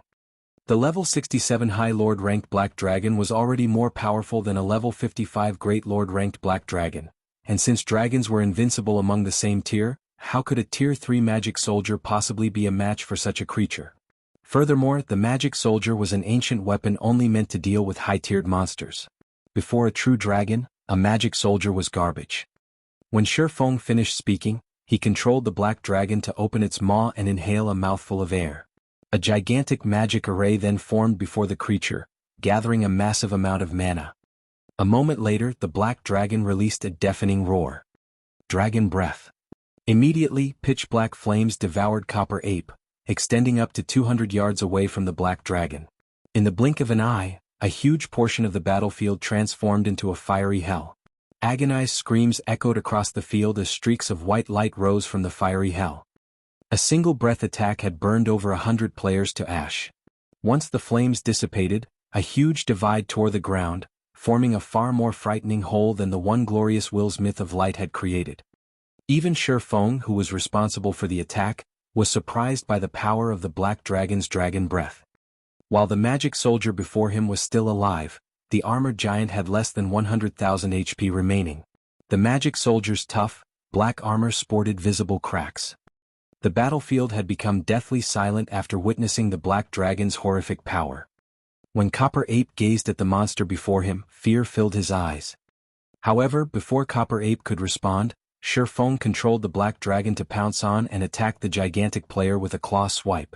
When the black dragon's claw slammed into Copper Ape's helmet, the player fell on his side, shattering the armor piece. Copper Ape instantly lost over 30,000 HP. Flames then erupted on the black dragon's other claw before the monster thrust it into the magic soldier's armored chest. The flaming claw penetrated the armor like a hot knife through butter, and Copper Ape screamed in pain as the black dragon's blazing claw thrust into him. Flames devoured Copper Ape's entire body, his remaining 44,000 HP plummeting. In the blink of an eye, Copper Ape's HP vanished, his body transforming into fire before it vanished. When the flames eventually subsided, only a deep crater remained. Chapter 1816, Level Suppression. Hellscythe Undersea Lucky Old Cat. The black dragon had turned the armored giant that was undefeatable just a moment ago into a pile of ashes. This scene caused the Dark Hunters and Shadow Claw members to fall into a daze. Many seconds later, they still couldn't wrap their minds around the fact that a magic soldier got killed. In contrast, Zero Wings members were ecstatic. Amazing. All hail the guild leader. The powerful black dragon rekindled the Zero Wing members' hope of victory. With the black dragon's strength, the remaining 9 armored giants would be no problem. As for the other dark players, these people had been at a disadvantage previously. If not for the armored giant's interference, both the members of Dark Hunters and Shadow Claw would have long since been crushed already. So, this is the trump card Black Flame has been hiding all this time? Unyielding Heart could not help his shock at the defeat of one of the armored giants. He had never thought that Zero Wing actually possessed such a powerful foundation. The guild was revealing one trump card after another, each one more amazing than the former. Although the black dragon summoned was only a High Lord, the strength it displayed was far superior to an ordinary High Lords of the same level. How is this possible? A somber expression appeared on Veiled Spirit's face the moment she saw Copper Ape die. Had the Black Dragon spent a lot of time to defeat Copper Ape, she could have accepted this defeat. However, the battle had been so decisive that she simply couldn't. Copper Ape's combat power as a magic soldier was at the peak of Tier 3, yet he had been overwhelmed, unable to retaliate. For a moment, Veiled Spirit even doubted the authenticity of the magic soldier she was looking at. "Commander, what should we do now?" the female cleric standing beside Veiled Spirit asked hurriedly when she saw the Black Dragon charging toward the other magic soldiers. "Everyone listen up. This Black Dragon is a summoned creature. As long as we kill its summoner, the Black Dragon will automatically disappear. Everyone gather up and prioritize killing Black Flame," Veiled Spirit commanded hurriedly. In God's domain, most summoned creatures shared a common weakness, which was their summoner. Now that the Black Dragon was proven to be an unstoppable existence, their only hope of getting rid of the menace was to kill Black Flame, its summoner. So long as they killed Black Flame, they would regain the upper hand in the battlefield. After hearing Veiled Spirit's words, the Dark Hunters and Shadow Claw members reacted quickly, staring fiercely at Feng.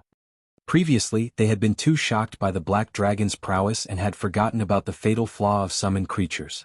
However, now that they had snapped out of their daze, they promptly charged at Feng one after another. Meanwhile, 3 of the remaining 9 magic soldiers moved to surround the Black Dragon to prevent it from helping Feng. "Kill him. He's alone. As long as he dies, victory will be ours." Suddenly, over 100 players swarmed toward Feng, killing intent radiating from their eyes. "That's right. As long as we kill you, this Black Dragon will disappear." Iron Blade, the leader of the Iron Blade team as well as the battle-axe-wielding armored giant that was fighting Feng earlier, shouted as he glared at Feng, who stood less than 15 yards away. He raised his battle-axe into the air, then abruptly swung it down onto the ground before him. "Die." Boom.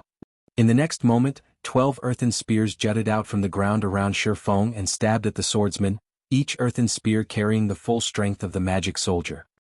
Meanwhile, Iron Blade raised his great axe and leaped into the air. He then slashed downward with his great axe as he descended toward Feng, his actions thoroughly sealing all of Feng's escape routes. However, Feng showed no intention of retreating. Instead, he activated Defensive Blade and swung his 2 swords to meet the approaching battle axe in battle. Boom. After Feng nullified the earthen spears and expended his Defensive Blade's block count completely, his swords came into contact with Iron Blade's battle axe. The swordsman's feet immediately sank deep into the ground. When everyone saw the outcome of the clash, however, they were thoroughly stupefied. Feng had received less than -2,000 damage from the clash.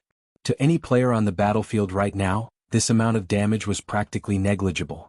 After all, they all had several tens of thousands of HP. What's going on? Why is his strength so much more than before? Iron Blade stared at Feng in confusion.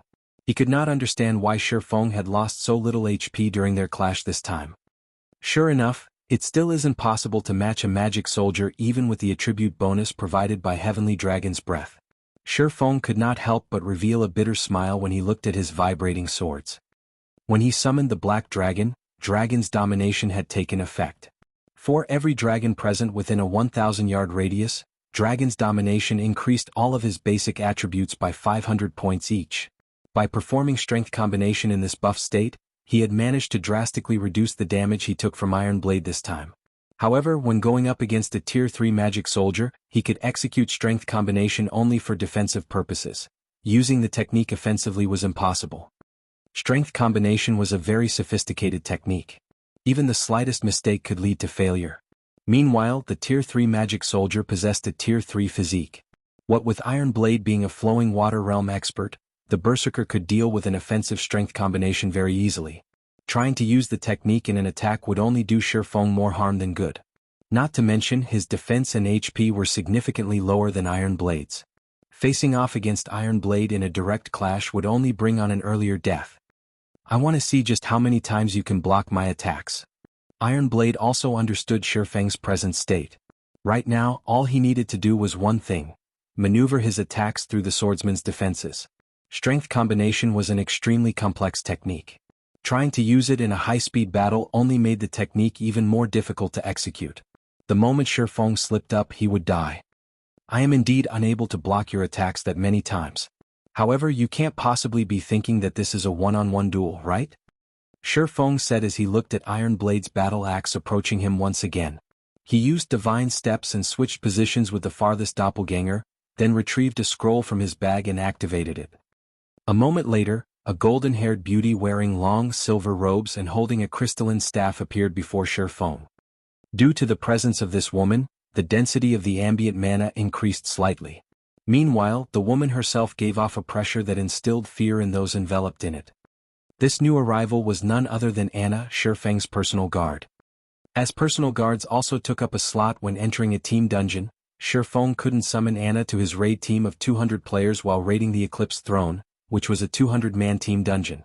More importantly, if personal guards participated in a team dungeon raid, a successful clear would not count as a first clear. Hence, Shi Feng had not bothered bringing Anna and Kite out even though both of them would have been powerful helpers. However, now that he was out of the dungeon, such restrictions no longer applied. At this point, Anna was already a level 85 Tier 2 NPC. Aside from her basic attributes, the powerful pressure she exerted on the players present was due to level suppression. Get rid of them. Shi Feng commanded, pointing at the magic soldier before him. As you wish. Anna nodded and started chanting an incantation. Reacting to the situation, Iron Blade immediately swung his battle axe at Anna. In response, Anna lightly tapped the butt of her staff on the ground.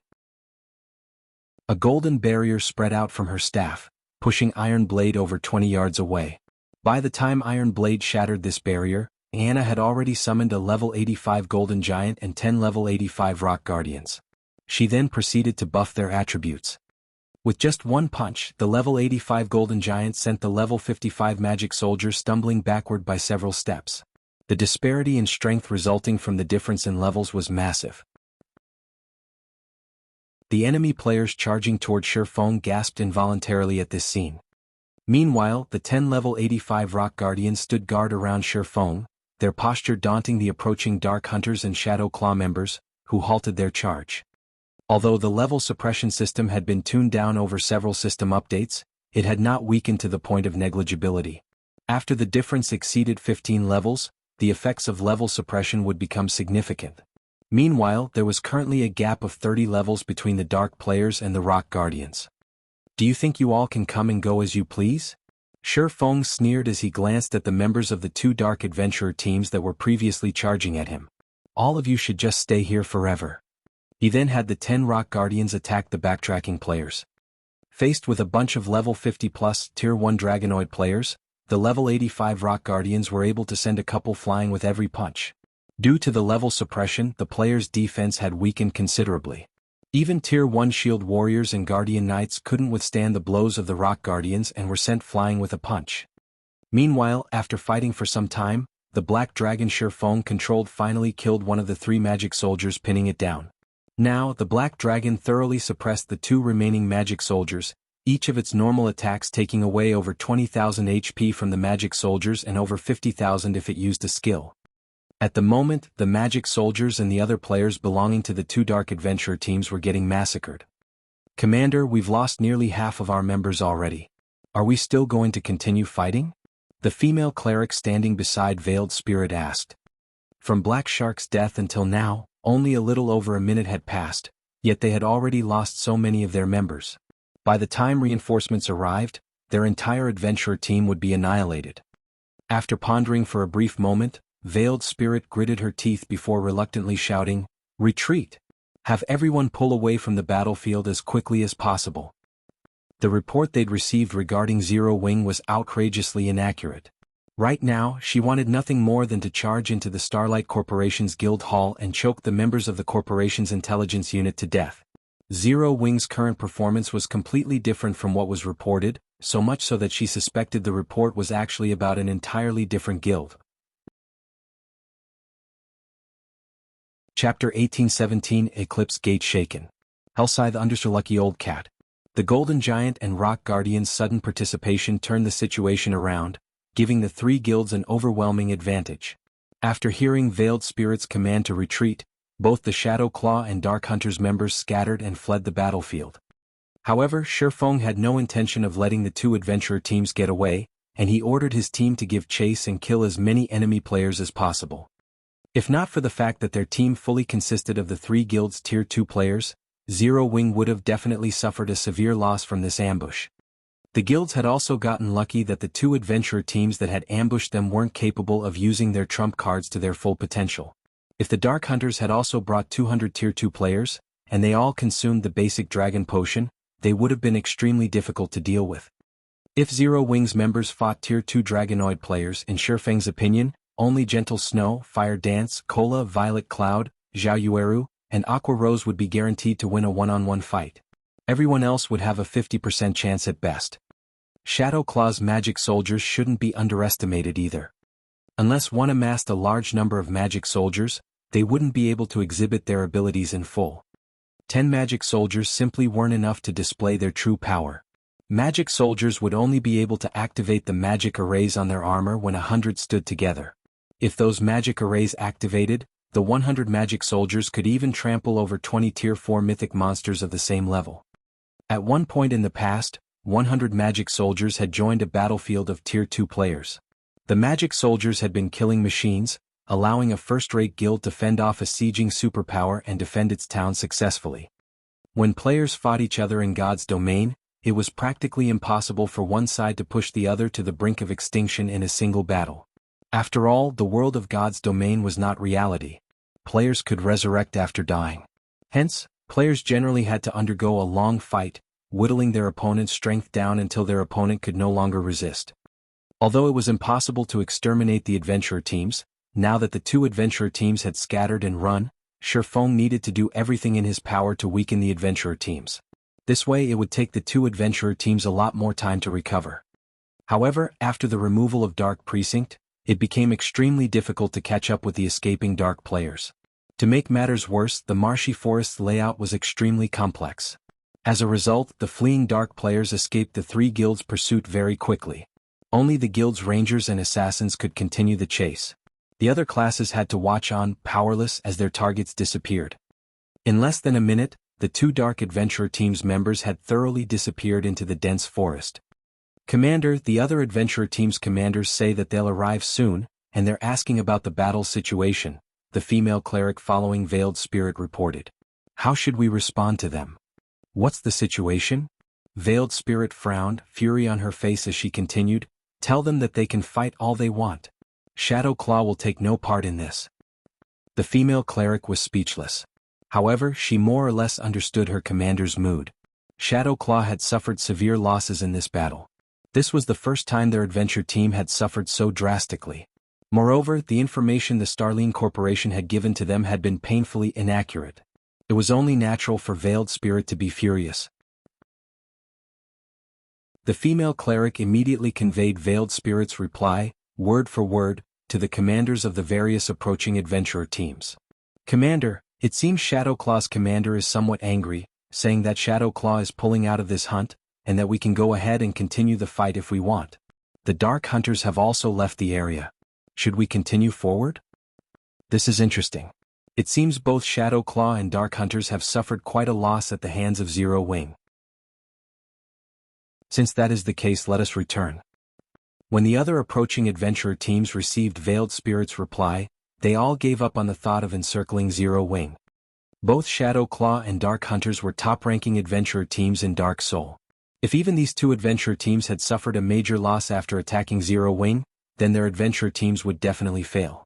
Naturally, there was no longer a need to assault Zero Wing. Meanwhile, before the forest surrounding the Eclipse throne, Guild leader, they are simply too fast. They're like monkeys. We lost track of them as soon as they entered the forest, Blackie said, stomping his foot in frustration and anger when he could no longer see the 2 Dark Adventurer teams. This really is awful. I barely managed to kill 20 people. Hearing Blackie's words, Unyielding Soul and Dragon Phoenix Pavilion's members shot the Cursemancer scornful looks. Every one of their opponents had been an expert, not an ordinary player. They had been fortunate to kill 3 to 5 players in this battle. Defeating an expert and actually killing one were 2 different things.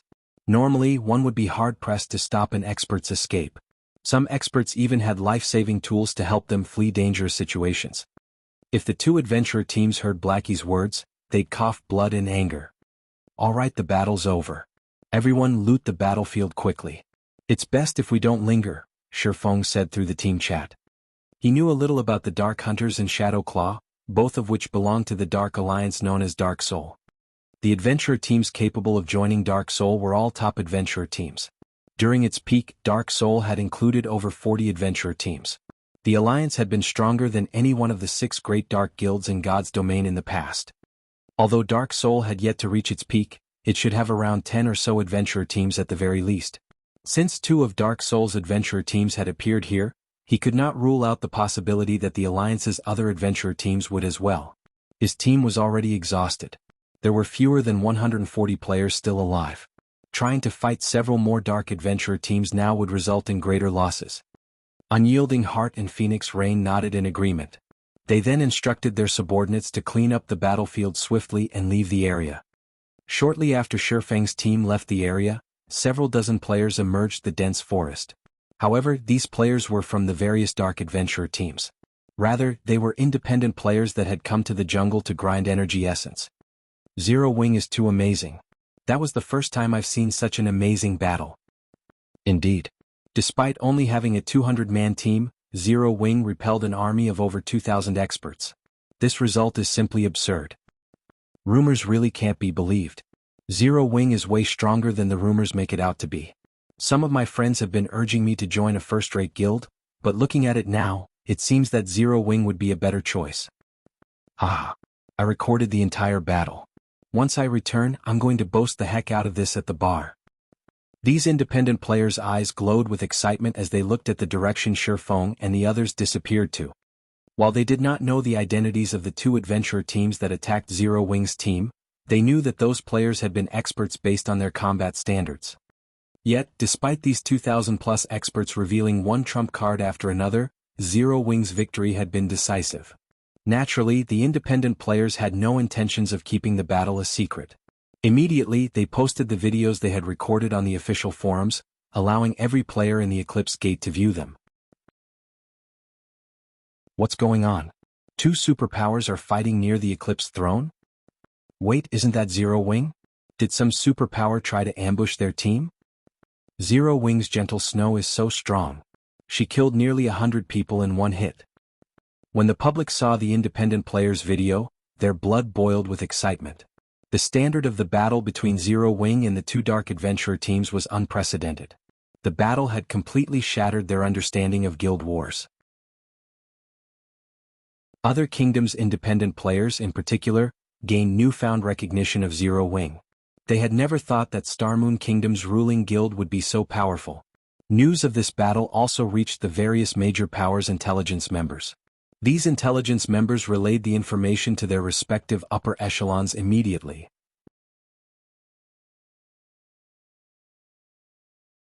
Chapter 1818, comparable to a first-rate guild.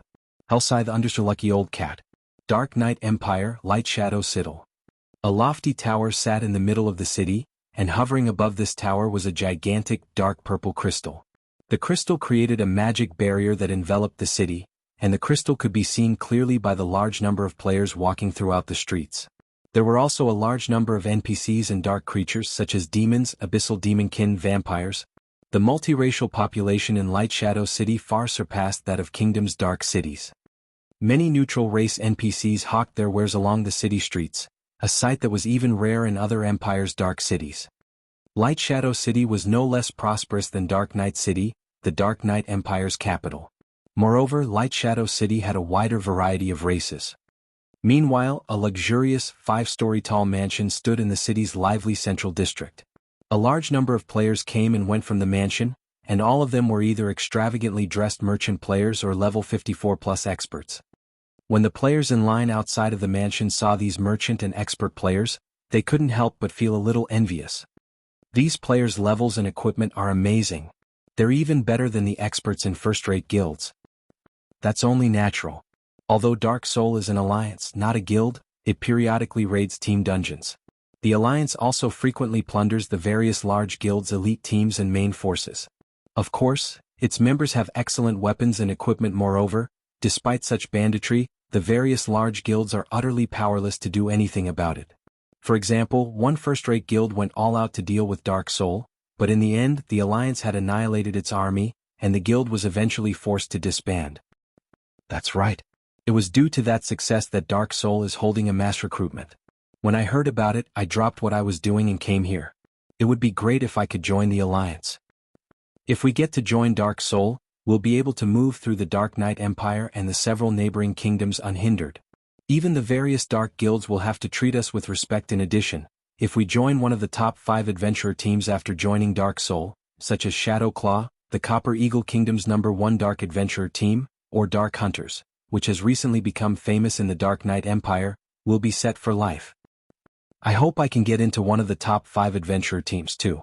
It's a pity that the requirements are extremely high. At the very least, you'll need to reach the Trial Tower's 6th floor or reach the 5th floor's late stage and have a specialty. The several thousand dark players outside of the mansion quietly discussed their desire to join Dark Soul. In the Dark Knight Empire and its several neighboring kingdoms, Dark Soul enjoyed a status rivaling that of super first-rate guilds and super guilds. Moreover, unlike most dark guilds and dark adventurer teams, Dark Soul wasn't afraid of a confrontation with the various large guilds. It even dared to challenge 2 super first-rate guilds simultaneously. To dark players who were always forced into hiding, this was a freedom they hungered for. Now that Dark Soul was recruiting members, independent dark players like themselves couldn't miss this opportunity.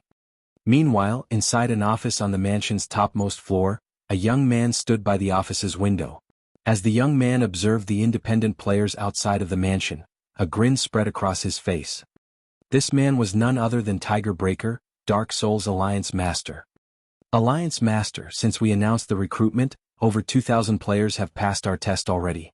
In addition, over 30 well-known adventurer teams have applied to join us.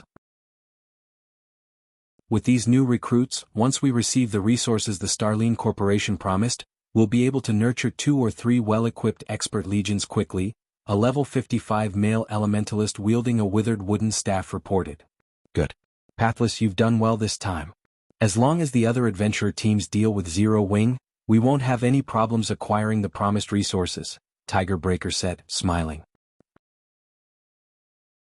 Alliance Master, you can rest assured. I've heard that Black Shark and the others have discovered the whereabouts of Zero Wing's upper echelons. The Dark Hunters and Shadow Claw have already left to set up the ambush. I believe Zero Wing will suffer severely. Once we receive the confirmation, the Starline Corporation will definitely be satisfied with our performance and pay us a portion of the agreed resources up front, the level 55 elementalist named Pathless said, smiling. Once the Starline Corporation delivered the promised resources, Dark Soul would become the Dark Knight Empire's Dark Overlord. Once it achieved that goal, Dark Soul could then secure its sovereignty over all of God's domain's dark forces.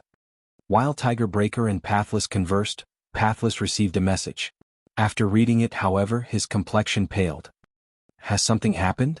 Tiger Breaker asked curiously when he noticed Pathless' gloomy expression. I just received a message stating that the adventurer teams that went to Starmoon Kingdom to deal with Zero Wing are preparing to return, Pathless said. Return? They've dealt with Zero Wing already? Tiger Breaker could not help his surprise. No, that's not right. Zero Wing is a large guild, comparable to a first-rate guild. It is impossible to deal with it so quickly. What happened? Zero Wing has dealt a heavy blow to the Dark Hunters and Shadow Claw. Both adventurer teams have lost over half of their people. According to Veiled Spirit, the information Starline provided was horrendously inaccurate.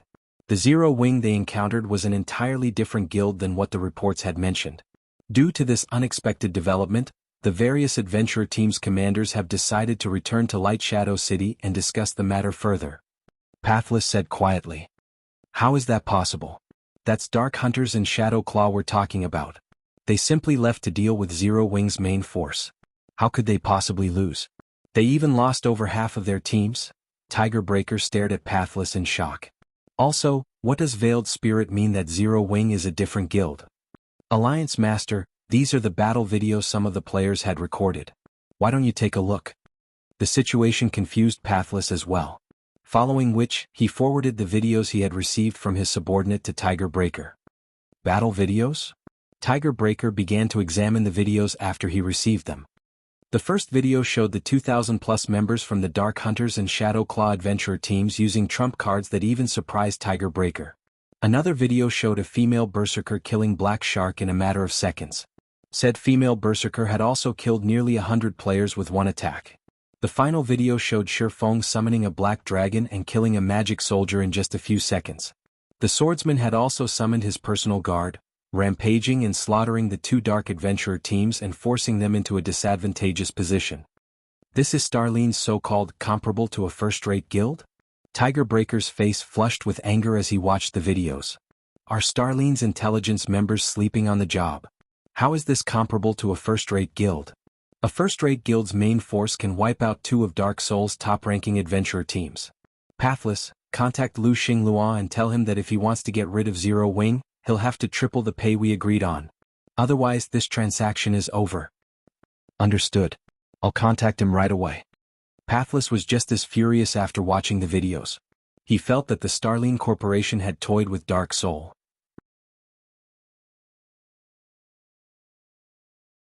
Chapter 1819 Advanced Smithy Dark Knight Empire, Dark Knight City. Hellside Underlucky Old Cat. The city's central district bustled with activity and traffic. Players also crowded the shops along the streets. Players from other cities and kingdoms constantly visited these shops to purchase items. The Dark Knight Empire's businesses were far more popular than those in the neighboring kingdoms. In those kingdoms' capitals, level 50 secret silver equipment was rare on the market, but in Dark Knight City, such equipment was common. Some shops even sold level 50 fine gold equipment only. The prices for those items were absurdly high, way above market value. Due to Dark Knight City's prosperity, many players from neighboring kingdoms brought their treasures here to sell. This made the city a hub for precious treasure. The various large guilds operating in the neighboring kingdoms had even stationed some players in Dark Knight City long-term to search for purchase opportunities. Kingdoms' capitals simply couldn't compare to the Dark Knight City's liveliness. Meanwhile, a towering guild hall loomed in the center of the city's central district. The guild residence occupied an area large enough to house a stadium that could accommodate tens of thousands of people. Not only would one need a high enough status to purchase such a large plot of land, but they'd also need a frightening number of coins. The land's base price was 50,000 gold, and it was one of the few spacious lands available in Dark Knight City's central district. This guild residence is so luxurious. The owner has even built a 5-story restaurant in it. This is ridiculous. I've heard it costs quite a lot to build a restaurant in a guild residence. Such a massive restaurant should cost at least 10,000 gold to build. 10,000 gold? Aren't you looking down on Starlink a little too much? The Starline Corporation established the guild. Including the building's various accessories, Starlink has spent a total of 20,000 gold to build this restaurant. The guild also built training rooms with magic array enhancements. I've heard that the mana density inside these training rooms is much higher than that of the outside world. You'll be far more efficient when training in those rooms. It's a pity that only Starlink's members can enjoy this benefit. Then why don't we just join Starlink? A newcomer like you? Join Starlink? Starlink is one of the top 3 guilds of the Dark Knight Empire. It's no weaker than super first-rate guilds like Crimson Emperor or Unyielding Soul. Although Starlink is mass recruiting right now, it is still out of reach for a newbie like you. While the players near Starlink's residence discussed the guild, a team of 100 players atop leopards turned onto the street. The 100-man team wore exquisite uniforms and radiated majestic auras. Many experts watched the team of players enter Starlink's residence in awe, dreaming of joining that team in the future. The 100-man team was Starlink's main force, and not long ago, the main force had defeated a level 50 100-man team dungeon's 4th boss. Now the team only needed to defeat the final boss to complete the 100-man team dungeon. This raid progression could already rival that of the Dark Knight Empire's 2 super first-rate guilds. Meanwhile, 3 people stood in the guild leader's office in Starlink's guild hall. These 3 watched the guild's main force, which had just returned from a dungeon raid, from a window. Guild leader, we have now caught up with Unyielding Soul's raid progress. Now it is only a matter of time before we surpass Unyielding Soul and Crimson Emperor. A level 55, Tier 2 male shield warrior carrying a silver cross shield across his back said, laughing as he turned to Lu Xinglua, who wore a set of black robes. Due to Starlink acquiring a share of the secret pavilion's magic crystal vein, the guild acquired a large number of magic crystals every day. This allowed the guild to sustain the magic arrays powering the guild's training rooms. With this, the guild's experts could continuously train and improve rapidly. Once the guild had accumulated enough Tier 2 players, it was only a matter of time before they obtained the first clear of the level 50, 100-man team dungeon they were raiding. Now that their guild didn't have to worry about magic crystals, they were able to nurture guild experts much faster. In 1 or 2 months, Starlink might even surpass Crimson Emperor and Unyielding Soul's expert count, becoming the Dark Knight Empire's #1 guild. Not bad. The struggle for the Thorn Fortress is about to start. For a while, divert all of the magic crystals we obtain to nurturing as many Tier 2 players as possible. I want to see how Crimson Emperor and Unyielding Soul intend to compete with Starlink when we obtain the management rights to Thorn Fortress, Lu Xinglua said, smiling. Understood. Guild leader, rest assured, I'll make sure that we have more Tier 2 experts than Crimson Emperor and Unyielding Soul by the time the struggle begins, the Shield Warrior promised. As Lu Xinglua was about to discuss their plans for the struggle over Thorn Fortress, he received a message notification. A message from Dark Soul? Lu Xinglua muttered when he noticed the sender's identity. By the time he finished reading the message, his expression had darkened. Have the people from Dark Soul gone mad? They're actually tripling their price to deal with a small guild like Zero Wing. Guild leader, we just received a message as well. It seems that Dark Soul's members have ambushed Zero Wing's main force. However, Dark Soul's members suffered a disastrous defeat and lost over half of its numbers. I suspect that this has something to do with their new demands. Dawn Webb, a level 55 Tier 2 female elementalist and the third person in the room, explained. You're saying that Dark Soul tried to ambush Zero Wing, but the guild turned the tables on them? For a moment, Lu Xinglua thought he had heard wrong. How is that possible? It's true. Some people have posted the battle videos on the Eclipse Gate's official forums. Almost everyone in the Eclipse Gate is talking about it, Dawn Webb said as she forwarded a few battle videos to Lu Xinglua. So, that is the case. Lu Xinglua could not help his frown as he watched the recordings. No wonder why a measly bug dares to oppose me. Guild leader, are we still going to take care of Zero Wing? Dawn Webb asked. Of course. Lu Xinglua said determinedly. But before we do, we have to secure the Thorn Fortress. Send a reply to Dark Soul, tell them that they can forget about tripling the price. I'm not going to triple their pay just because they got scratched. However, I am willing to tweak the conditions of our agreement. As long as they annihilate Zero Wing, I'll give them an additional 5% of Thorn Fortress's shares. Also, tell Tiger Breaker that Zero Wing doesn't have any backers. Since Zero Wing is so strong, it must have a massive secret. If he doesn't want that secret, he better not regret his choices once Starlink claims it. He was very familiar with the Dark Hunters and Shadow Claw's strength in Dark Soul. They were merely the 4th and 5th ranked adventurer teams in the Alliance. Dark Soul was only defeated due to misinformation, yet Tiger Breaker wanted to use this opportunity to hike up the price. Understood. Dawn Webb nodded before contacting Dark Soul's representative. While Lu Xinglua discussed Zero Wing, the various superpowers had discovered the battle in the Eclipse Gate. The outcome further increased Zero Wing's fame among the various superpowers. At the same time, the guild had attracted a lot of attention. For a guild of Zero Wing's caliber, it was simply absurd to have so many Tier 2 players. The guild was definitely hiding something major. For a time, the various superpowers re-evaluated their opinions of Zero Wing. Rather than an ant, Zero Wing had become a fat piece of meat. Relay my commands. Order our subordinates to investigate the secret to Zero Wing's success. After watching the battle between Zero Wing and Dark Soul, many superpowers' upper echelons issued the same command. Meanwhile, Shifeng had already rested and paid Silverwing Town a visit. Guild leader, I have brought the 50 advanced architects you asked for, Melancholic Smile said as she approached Shifeng, who surveyed an empty plot of land. The 50 advanced architects following Melancholic Smile could not help their growing nerves as they looked at Shifeng. They were confused about why their guild leader had gathered them all here. With so many advanced architects, one could construct an entire basic town.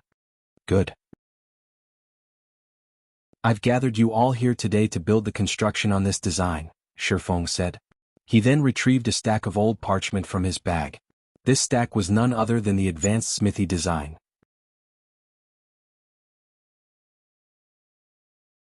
Chapter 1820, Upgrading Silverwing Town. An advanced smithy? Melancholic Smile could not help her surprise when she saw the description of the design Shifeng took out. At this point in time she was quite knowledgeable about advanced constructions. Every advanced construction had functions that far surpassed their basic counterparts. Moreover, they had their own specialties. However, designs for advanced constructions were extremely difficult to acquire. Although Melancholic Smile was initially excited at the identity of the design, seeing the materials and space needed to construct the advanced smithy dampened her mood quickly. The advanced smithy required not only 2,000 pieces of extremely valuable mana ore but also 1,000 advanced magic cores and 500 earth fire crystals. The mana ore required wasn't too much of a problem, as Zero Wing had collected quite an amount during this period. As for the advanced magic core, it was a rare material that could be obtained only from the bosses of level 50 and above team dungeons. However, the drop rate wasn't 100%, so it was extremely valuable. On the market, one advanced magic core sold for 5 gold. 1,000 advanced magic cores would mean 5,000 gold. As for the earth fire crystal, it was even more valuable, as it could be acquired only in the fields, particularly mountainous regions with fiery environments. It was one of the main materials needed to produce high-ranking fire resistance equipment. Although the market value of earth fire crystal was roughly 5 gold, due to its rarity and the demand, it was almost impossible to find large quantities of earth fire crystal for sale. Currently, Zero Wing had only a little over 600 earth fire crystals stockpiled. Spending 500 crystals in one go would deplete the guild's inventory. Aside from the 3 aforementioned materials, the advanced smithy also needed 10,000 magic crystals to construct. The total cost of its construction came to roughly 30,000 gold. Currently, Zero Wing was developing rapidly and needed to spend money on various fronts. If not for Zero Wing City, the guild wouldn't have been able to keep up with its expenditures. Hence, spending 30,000 gold's worth of rare materials to construct an advanced smithy truly wasn't a wise course of action. However, before Melancholic Smile could try to dissuade Shifeng, he had already distributed the tasks to the advanced architects. He even had the necessary materials prepared already. All the 50 advanced architects needed to do was build the structure. Although Zero Wing's main force had suffered some casualties and lost 20-odd pieces of equipment in the battle with the 2 Dark Adventurer teams, the spoils of war they gained were far more valuable. The members of Dark Hunters and Shadow Claw were experts among experts. They were all geared in excellent equipment that was only slightly inferior to Zero Wing's. However, while the quality of the equipment Zero Wing looted was indeed slightly inferior to the equipment it lost, the quantity easily made up for the poorer quality. In total, Zero Wing had gained over 400 pieces of level 50 secret silver equipment and 60+ pieces of level 50 fine gold equipment. After deducting the compensations and rewards given out, Zero Wing had still netted more than 10,000 gold from that single battle. However, even if one had 10,000 gold, they would be hard-pressed to acquire so many pieces of up-to-date top-tier equipment. Although the profits from this battle were not enough to cover the construction cost of the advanced smithy served a great purpose. As an advanced construction, it could elevate the prosperity and popularity of a town by a significant margin. At this point, Silverwing Town already possessed sufficient basic constructions and security to get upgraded into an intermediate town. Now, it just had to accumulate sufficient popularity and prosperity. However, constructing the advanced smithy wasn't an easy task. Aside from advanced architects, it needed one player capable of drawing advanced magic arrays because the advanced smithy required the inscription of many magic arrays. For the following period, Shifeng could be seen busily inscribing magic arrays onto the constructed walls and floors of the advanced smithy. Someone looking at Silverwing Town from some distance away would notice that a section of the town's outer area had suddenly been cordoned off and something big was under construction there. This situation immediately attracted the attention of many resting players. Nowadays, Silverwing Town had already become the most popular town in the Orc Empire. Many guild players seeking to grind in the Orc Empire or raid the teleportation war fortresses chose to rest in Silverwing Town. Even though the war fortresses in question were very far away from Silverwing Town, players still chose Silverwing Town over other guild towns in the Orc Empire. One reason for this was the EXP buff that players could accumulate by resting in Silverwing Town, which would help greatly in leveling up. Another reason was the battle arena in the town. However, contrary to expectations, the high mana environment of Silverwing Town wasn't the reason why its battle arena was popular. Instead, the main reason for its popularity was the fact that the town was now a hub for players originating from various kingdoms and empires. Due to this situation, experts from different countries could spar with each other. Being able to spar with a large number of different experts of the same combat standard was a tremendous benefit for experts seeking to improve themselves. Now that Silverwing Town had already become the #1 town in the Orc Empire, if not for the limited space, its player population could easily exceed 1,500,000. Damn. Silverwing Town is already crowded enough, yet Zero Wing is actually wasting such a large empty space on another building. That's right. With the number of buildings in the town continuously increasing, the number of players the town can accommodate will keep declining. I'm not even sure if I can squeeze my way into the town tomorrow. The players resting in a nearby bar could not help but frown when they saw the stadium-sized structure under construction. There were simply too many players trying to enter Silverwing Town right now. To make sure Silverwing Town operated normally, Zero Wing had made it so that players who weren't Zero Wing members could stay in Silverwing Town for only 10 hours a day. If players refused to leave the town once their allocated time was up, the NPC soldiers would either forcibly remove them from the town or outright kill them. Yet, despite this restriction, Silverwing Town was still packed all day round.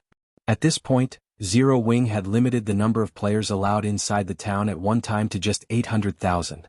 If latecomers wished to enter the town, they would have to wait for someone to exit it. Hence, as more buildings rose in the empty spaces in town, the number of players allowed in would be reduced. Time passed quickly. When Feng finished inscribing the last magic array, 8 hours had already elapsed. The 50 advanced architects had taken only 4 hours to construct the physical structure of the advanced smithy. It's finally done. Feng sighed ruefully as he looked at the completed advanced smithy. Although the smithy had only 3 floors in total, it was over 20 meters in height. The advanced smithy before him was definitely a cut above basic smithies, which were only 4 meters in height. This was something that could be seen from the building's external appearance alone. However, the inside of the building was even more amazing. As Feng had personally inscribed every magic array, he had a general idea of the magic array's abilities. The advanced smithy could not only repair and produce custom-made weapons and equipment but also break down weapons and equipment and return to players some materials used to make those items. Players could then use the reclaimed materials for new weapons and equipment. Although the recovery rate wasn't very high, it was still better than selling obsolete items to NPCs. If he revealed this ability, countless players would definitely swarm to the advanced smithy to break down their obsolete weapons and equipment. Meanwhile, Zero Wing could charge a small fee for the service. Good. Let's get it running now. Feng then called up the advanced smithy system interface and chose to open the building to the public. In the next moment, the magic curtain surrounding the construction site disappeared, exposing the massive building to the public. At the same time, the sound of a system notification entered Feng's ears. System. Silverwing Town's popularity and security have fulfilled the requirements of an intermediate town. Do you wish to upgrade Silverwing Town? Wonderful. Just as I expected.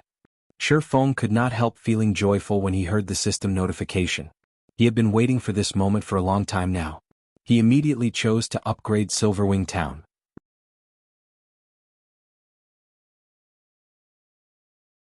Chapter 1821, Crimson Flame Fortress. A series of system notifications assaulted Feng's hearing after he chose to upgrade Silverwing Town. Orc Empire Region System Announcement. Congratulations to Silverwing Town for becoming the first intermediate town in a neutral map. Rewarding 10,000 town popularity points and 1 caravan guard order.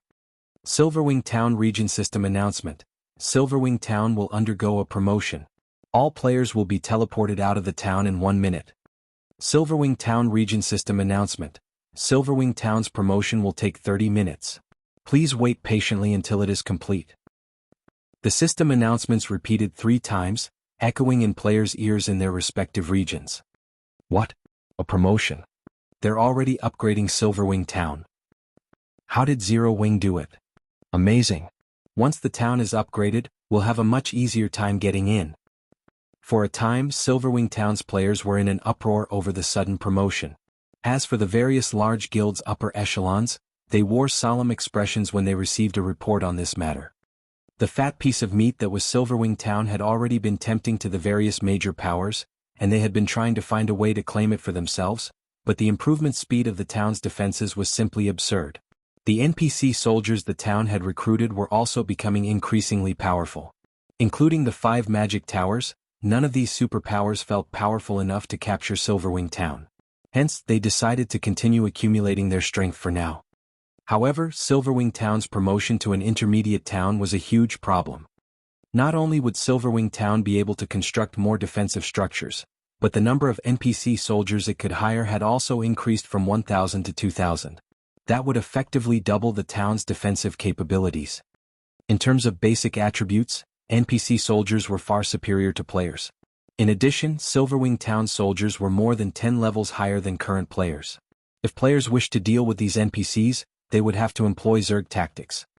Now that the town had twice as many NPC soldiers to protect it, they would need at least twice the manpower to defeat these NPCs, making Silverwing Town even more difficult to capture. Shortly after the system announcements, the players in Silverwing Town were all teleported a considerable distance away. However, instead of leaving the area, the teleported players stood outside of the town. In fact, players who grinded in the Orc Empire hurried to join the crowd. Meanwhile, news of Silverwing Town's promotion quickly spread to the various superpowers. Zero Wing is impressively efficient. It's a pity that there is no longer a point in upgrading Silverwing Town, Yuan Tiexin said, sighing slightly when he read the report he had just received. Uncle Yuan, now that Silverwing Town has been upgraded to an intermediate town, it will be able to accommodate more players and increase Zero Wing's income by multiple times. Why would that be pointless? Purple Jade asked curiously. I guess it's expected that you don't know. Yesterday, I received news stating that 9 Dragons Emperor has secretly joined hands with Blackwater and Beast Emperor and they are preparing to raid the Orc Empire's Crimson Flame Fortress, Yuan Tiexin said. The Crimson Flame Fortress is located in the Orc Empire's inner region and on one of the safer paths to the Orc capital city.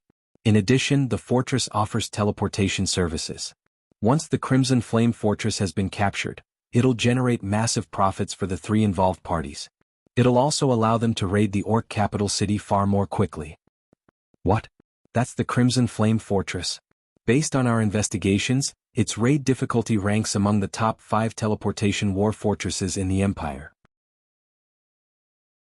It is too difficult for current players to raid, and on top of that, dark players will definitely try to interfere. Do they really dare to raid the Crimson Flame Fortress? The news astonished Purple Jade.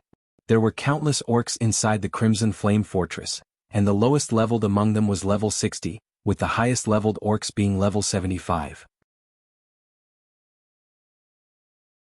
Furthermore, the fortress was protected by many war weapons and mythic orcs. That is exactly why 9 Dragons Emperor and Blackwater are working with Beast Emperor. Based on what we know so far, Beast Emperor will guard the battlefield with his evil beast army. Meanwhile, Blackwater and 9 Dragon Emperor's armies will be responsible for sieging the fortress. With the evil beast army in their way, the dark guilds and dark players won't try to interfere, Yuan Tiexin explained. Once they capture Crimson Flame Fortress, Silverwing Town's status in the Orc Empire will become quite awkward. Thus far, the secret pavilion had only conducted a preliminary investigation on the regional dungeon Orc capital city. Even so, the resources they had discovered had far exceeded their expectations. Not only did the regional dungeon offer a large number of magic crystals, but players would also level 50% faster if they grinded in the area. Most importantly, the Orc capital city and intermediate city could be captured. If one captured this intermediate city, they would earn just as much profit as the secret pavilion's magic crystal vein earned. Moreover, they wouldn't need to station a large force of players to protect the city long-term. If Blackwater and 9 Dragons Emperor acquired the Orc capital city, with the wealth of resources they earned through the city, they could easily destroy Silverwing Town. The 2 entities might even be able to threaten Zero Wing's safety in Starmoon Kingdom. This was because Beast Emperor bore an irreconcilable vengeance against Zero Wing. Setting aside the fact that Beast Emperor had a significant portion of his foundation within Starmoon Kingdom and would need to take over the kingdom to further his development, the secret pavilion had recently learned that of the 5 precious evil god apostle slots Beast Emperor had, Shifeng had destroyed 2. This loss had severely impacted Beast Emperor's development. If Beast Emperor got his hands on the Orc capital city's resources, he'd have a good chance of taking over Starmoon Kingdom and yanking Zero Wing out of the game by its roots. Uncle Yuan, why don't we notify Zero Wing? Purple Jade asked. Forget it. Even if Zero Wing found out, there is nothing it can do. Although Zero Wing's main force had displayed outstanding combat power in the Eclipse Gate, this revelation will not change Zero Wing's situation. While Zero Wing is fully capable of defending its territory, it simply doesn't have enough forces to launch an offensive assault on Beast Emperor. This is also the greatest problem that upstart powers with little to no background normally face, Yuan Tiexin said, shaking his head. Had Zero Wing agreed to partner with us, they might have been able to stop Beast Emperor's group. However, with Zero Wing's current forces, even if they gain the full support of Phoenix Rain, Beast Emperor is impossible to stop. In God's domain, many upstart powers rose to prominence every day, but these powers had a fatal flaw: they were ignorant of greater powers. They all deemed themselves capable of rivaling true superpowers. Although Zero Wing was superior to most of the up-and-coming powers in God's domain, it wouldn't be easy for the guild to become a true superpower. There would be plenty of other powers trying to use Zero Wing as a stepping stone and rise to prominence themselves. Meanwhile, in the Orc Empire's Silverwing town, after a half-an-hour wait, the recently promoted Silverwing town appeared before the crowd. Silverwing town now occupied twice as much space as the old version. It was also much closer to the primordial divine ruin, which was now within range of the town's magic towers. Since the town was in a neutral map, Silverwing town's walls had grown taller as well. Now they were 7 meters tall. Divine runes had been carved into the walls, preventing players from vaulting over and enhancing the wall's defense. Guild leader, look. Even the town's buildings have changed. They look nothing like they did before. Melancholic Smile could not help but gape in shock as she looked at the tall buildings in the distance. Every building in the town had grown considerably taller. It was evident that the buildings had been upgraded as well. Rather than a town, Silverwing town looked like a basic city. Have everyone prepare to reopen Silverwing town to the public, Shifeng said, nodding. He had spared no expense in outfitting Silverwing town with the most extravagant buildings he could afford precisely for this moment. This was also Neutral Town's secret.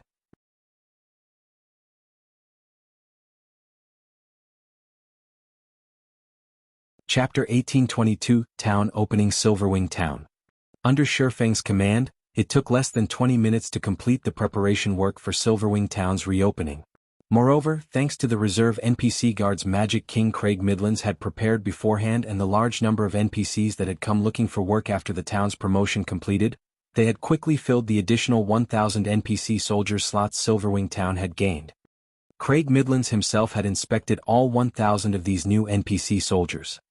Due to Silverwing Town's steady development, not only had more NPCs arrived to apply for a soldier position, but higher quality NPCs had applied. Normally, when a basic town was upgraded to an intermediate town, it would struggle to fill the additional 1,000 soldier slots within a short time. The town would be fortunate to recruit around 300 Tier 1 NPCs and a dozen Tier 2 NPCs during the first week after the town's promotion. Most NPCs that applied were only elite rank. The town would slowly have to accumulate, nurture, or replace its NPC soldiers to increase the number of Tier 2 NPC soldiers it had. Yet, due to Craig Midlands' fame, over 3,000 NPCs had applied to work for Silverwing Town as soon as the promotion was complete. Including the 300 Tier 1 NPCs Craig Midlands had kept on reserve, it took no time for Silverwing Town to recruit 1,000 NPCs. Among the NPCs recruited, over 100 were Tier 2 NPCs with the rest being Tier 1 NPCs. Normally, an intermediate town would need around 2 weeks to accumulate 100 Tier 2 NPCs. More Tier 2 NPCs would only show up and apply to work for the town after it increased its popularity. After all, Tier 2 NPCs were not abundant in God's domain. Even Zero Wing City only had a little over 2,000 Tier 2 NPC soldiers thus far, while the rest were Tier 1 NPCs. However, although Silverwing Town had plenty of high-quality NPC soldiers, Zero Wing had spent over 20,000 gold to outfit these NPCs with proper weapons and equipment. In God's domain, NPC soldiers did not come with their own items. Like players, they had to be armed. This was an important factor in strengthening a town's defenses. Of course, some NPCs would bring their own weapons and equipment when applying to become soldiers, but their items were usually low quality. They were much weaker than the standardized weapons and equipment the system provided. Naturally, the combat power these NPCs would be able to display would depend on the quality of their weapons and equipment. For example, an NPC with bronze equipment and an NPC in mysterious iron equipment would have around a 20% difference in combat power. While 20% might not seem like much to players, but it was a lot for NPCs who possessed much higher basic attributes. When Stone Forest Town and Zero Wing City had been constructed, Zero Wing had lacked funds. Shifeng had only been able to outfit his NPC soldiers with the cheapest bronze weapons and equipment available. He had only started to upgrade the NPC's gear after the guild had money to spare. A large fraction of the investments needed to develop a town had to be spent on the NPC soldiers' weapons and equipment. In addition, these weapons and equipment needed regular repairs, which would also cost a considerable amount of money. These reasons were why most of the various large guilds avoided owning too many towns. This even held true for the various superpowers. Although the superpowers occupied many towns, they would not arm every one of them to the teeth. Instead, they would focus on developing a few select towns. However, arming the NPC soldiers with better items was why many first-rate guilds' headquarters were able to withstand sieges from super first-rate and super guilds. The longer a town developed, the stronger the NPC soldiers guarding it would become. When fully equipped with top-tier equipment, NPC soldiers could even contend with players of a higher tier. Fortunately, with the exception of some extremely powerful top-tier equipment, the majority of the weapons and equipment NPC soldiers used could be purchased from the system with coins. There was no need for players to invest time and effort into farming weapons and equipment. Hence, Shifeng had spent over 20,000 gold to arm the newly recruited NPCs. A full set of level 50 to 100 bronze equipment would cost 2 gold coins. This was extremely cheap compared to players' equipment. However, as equipment quality increased, so did the price. Level 50 to 100 mysterious iron equipment cost 10 gold per set, while secret silver equipment cost 100 gold, fine gold equipment cost 600 gold, dark gold equipment cost 1,500 gold, and epic equipment cost 6,000 gold per set. With how many NPC soldiers a town had, it was no exaggeration to say that a town's development was a bottomless pit financially. For Silverwing Town, Shifeng had decided to arm the Tier 2 NPCs with secret silver equipment and Tier 1 NPCs with mysterious iron equipment. Although Zero Wing had earned a lot of funding through Zero Wing City and Stone Forest Town, Shifeng planned to invest the majority of that money in the Lost Town. The Lost Town was, after all, far more important and valuable than Silverwing Town. Guild leader, we have assigned duties to all of our NPC soldiers. Should we open the town now? Aqua Rose asked. Smiling, she looked at the rows of WH-equipped NPCs before her. Due to their continuous investment in Silverwing Town, these NPC soldiers had far better equipment than those in Stone Forest Town and Zero Wing City. Among the initial 1,000 NPC soldiers, over 100 Tier 2 NPCs wore fine gold equipment, while the remaining NPCs wore secret silver equipment. This was unimaginable for other guilds. Normally, other guilds would, at most, arm their NPC soldiers with mysterious iron equipment, spending the majority of their money on building the town's infrastructure. Alright, let's open the gates, Shifeng said, nodding. Alright. Guild leader, should we limit the number of visitors? Aqua Rose asked. Although Silverwing Town can accommodate far more people now for the sake of the NPC merchants, it's best if we set a limit. Let's set it at 1,500,000 players, Shifeng said after giving the matter some thought. We're letting so few people in? Aqua Rose was somewhat confused. After the upgrade, Silverwing Town occupied twice as much space.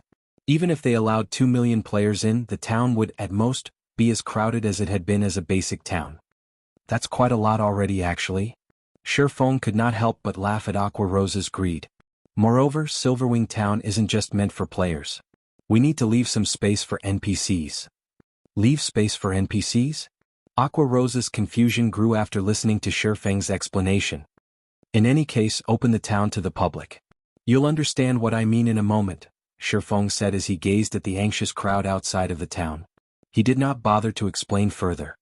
In God's domain, while players were important to a guild town's development, NPCs were equally important, but in a neutral map, NPCs were even more so. This was because NPCs could increase a town's popularity. Most importantly, they could create opportunities that would allow some players to get rich overnight or instantly become peak experts. However, players had only discovered this later in the game. Shifeng had to focus on preparing for that inevitability now. This was especially true now that he had the Caravan Guard order. Aqua Rose said nothing more after receiving Shifeng's order. Immediately, she had some guild members gather at the town's entrance and open the gates. When the town finally reopened, a swarm of players surged into Silverwing town. When these players saw the various buildings inside the town's walls, they were stupefied. Is this really Silverwing town? Crap. This is too extravagant. This place can rival a small NPC city. Everyone exclaimed in shock when they saw the town's tall buildings. Quick, come over here and take a look. There's a 5-story tall smithy. Amazing. What kind of smithy is this? It's actually run by NPC master forgers. We can place custom orders and break down our old weapons and equipment here. Even if I never raid team dungeons, I can now get my hands on top-tier equipment. Stop dreaming. Didn't you see the price for custom-made items? You also have to provide the required materials. It's still better than having no access to top-tier weapons and equipment. Look. You can even order level 50 dark gold weapons and equipment. Do you think the various large guilds would sell level 50 dark gold equipment to independent players like us? When the independent players discovered the advanced Smithy's abilities, they went crazy with excitement. The services even tempted quite a few guild players. While the players in Silverwing Town discussed the advanced Smithy, Shifeng paid a visit to Starmoon Kingdom's Starmoon City. When he arrived, Shifeng made his way towards the headquarters of the kingdom's Adventurers Association. Lord Protector, how may I be of service? Elk, an NPC senior administrator, respectfully asked as he approached Shifeng. I wish to commission the association to set up a trade route to Silverwing Town, Shifeng stated as he took out a token made of black iron. This token was none other than the Caravan Guard Order.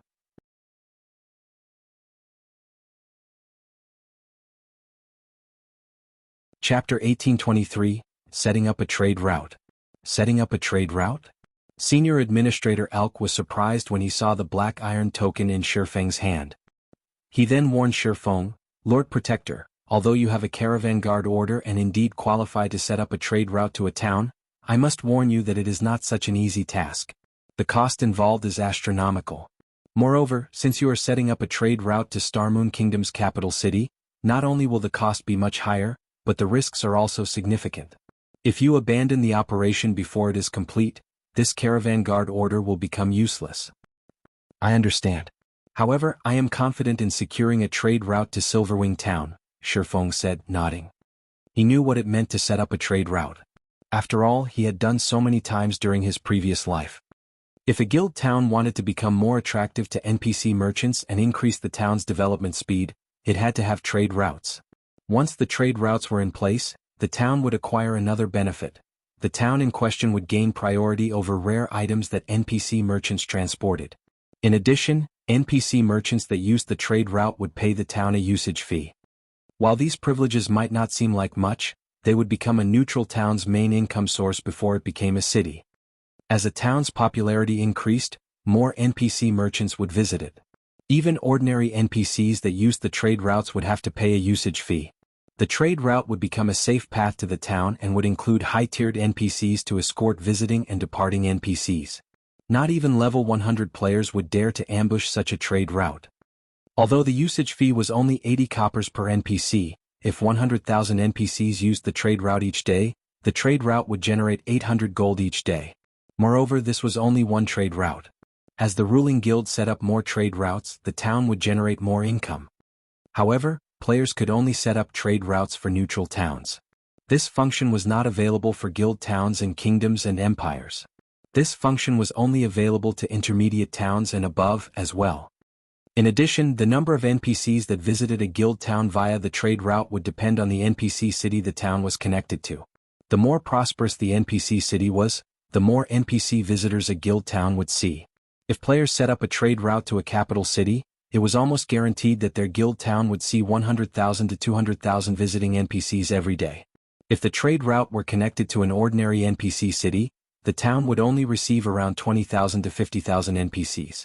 However, the more prosperous an NPC city was, the more difficult it would be to set up a trade route. Aside from a revenue source, trade routes were a good method for players to acquire rare resources. Not all of an NPC merchant caravan's goods were available to players. A considerable portion would be reserved for other NPCs. Normally, players weren't allowed to purchase these items, but if a guild town had priority over NPC merchants' goods, not only would the town's owner have access to rare items for players, but they'd also have access to NPC-reserved items. Many of the NPC-reserved items were materials that were very difficult to purchase via the player market. Sometimes, NPCs even sold large quantities of magic crystals. Only they cost significantly more than the market price. Even so, this was a valuable opportunity for guilds. While it was easy to convert magic crystals into coins, the opposite wasn't. This was especially true with a large stock of magic crystals. However, NPCs were different from players.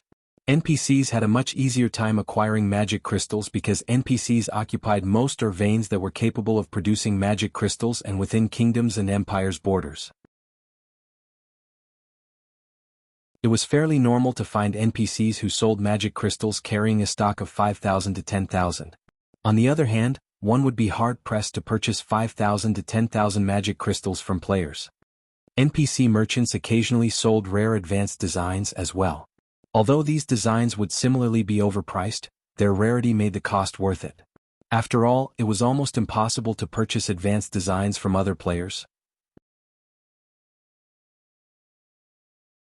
If one were extremely lucky, they could even find NPC merchants that sold fragmented legendary items or clues leading to such treasures. Although such occurrences were ridiculously rare, based on player-collected statistics, the more NPCs merchants that visited a guild town, the higher the ruling guild's chances were of finding an NPC that carried such items and clues. Naturally, every clue that led to a fragmented legendary item was extremely valuable. Since there was a possibility to acquire fragmented legendary items, Shifeng wouldn't miss the opportunity. Since players in the past hadn't often spoken about how they had acquired their fragmented legendary items, Shifeng knew very few methods to do so. In fact, most players wouldn't even reveal the fact that they owned a fragmented legendary item. Hence, Shifeng only knew about the relatively famous fragmented legendary items. However, the methods of acquiring those items were incredibly demanding, so he couldn't hunt them down at this stage of the game. Since you understand the risks involved, that is fine. If you wish to set up a trade route to Silverwing Town, it will cost you a base fee of 10,000 gold and 5,000 magic crystals. As you possess an ordinary caravan guard order, you are only allowed to form a 100-man team. The team will require a minimum of one advanced magician to carve magic arrays on the route to repel monsters, Senior Administrator Elk explained. Lord Protector, may I know if you will need me to introduce you to some mercenaries to accompany on your journey? Of course, Shifeng said, nodding. The Caravan Guard Order was a trigger to activate the special quest for setting up a trade route. While Shifeng could rely on players to complete this quest, he could also enlist the help of the Adventurers Association's mercenaries. At this stage of the game, NPC mercenaries were undoubtedly much stronger than players. Hence, players that acquired a Caravan Guard Order at this stage of the game would generally hire mercenaries to aid them. Unfortunately, the price was quite high. In the past, some guilds had tried to save money, confident that their members would be strong enough to handle the task. However, while Zero Wing's main force was very powerful, the trade route he wanted to establish required crossing the border into the Ur Empire. When establishing a trade route, the system would occasionally send monsters to interfere. These monsters would be 15 levels higher than the local monsters, and many of the Ur Empire's monsters were level 60 or higher. In that case, the interfering monsters would be level 75 and above once he entered the Empire. These monsters were too high of a level for Zero Wing's main force members at this time, so they weren't suitable for this quest. Alright. Here is a list of mercenaries willing to undergo this challenge with you, Lord Protector, Elk said before handing Shifeng a list. The quest to set up a trade route was very special and very dangerous. Players couldn't simply hire whatever NPC mercenaries they wished. The available mercenaries would depend on the player's status in the Adventurers Association. The higher one's status was, the more NPC mercenaries they could choose from for the operation. Amazing. 4-star treatment in the Adventurers Association is really a great help when setting up a trade route. Shifeng could not help his surprise when he read the list. During his previous life, he had only been able to recruit 3-star Tier 2 NPCs at best. As a result, he had struggled to set up trade routes for Shadow's neutral towns. Now, however, even 2-star Tier 3 NPCs had applied to join his quest, not to mention 3-star Tier 2 NPCs. He had to admit that the Spirit Slayer Advanced title came with some awesome benefits. Without hesitation, Shi Feng spent over 15,000 gold to hire 97 mercenaries, spending almost every coin he had on hand. The weakest mercenaries he hired were level 80 3-star Tier 2 NPCs, with the strongest being level 83 2-star Tier 3 NPCs. Overall, his team had 15 Tier 3 NPCs. After Shi Feng handled the necessary procedures and learned how to draw the necessary advanced magic array, he summoned the level 85 Anna and level 83 Kite. With 97 other NPCs in tow, he grandly departed Starmoon City, riding secret silver transport carriages. The secret silver transport carriages were an extraordinary sight to behold. 5-meter-tall lightning-horned earth dragons pulled the carriages behind them. The earth dragons themselves were great lords, and watching the caravan move down the city streets was spectacular. What's going on? Is the city hosting some kind of event? That's not it. The lead transport carriage's driver is a player. Could this be a player-triggered event? That player is wearing Zero Wing's guild emblem. Zero Wing is so awesome. It can actually produce such powerful carriages? Crap. There are over 10 Tier 3 NPCs in the caravan. This is ridiculous.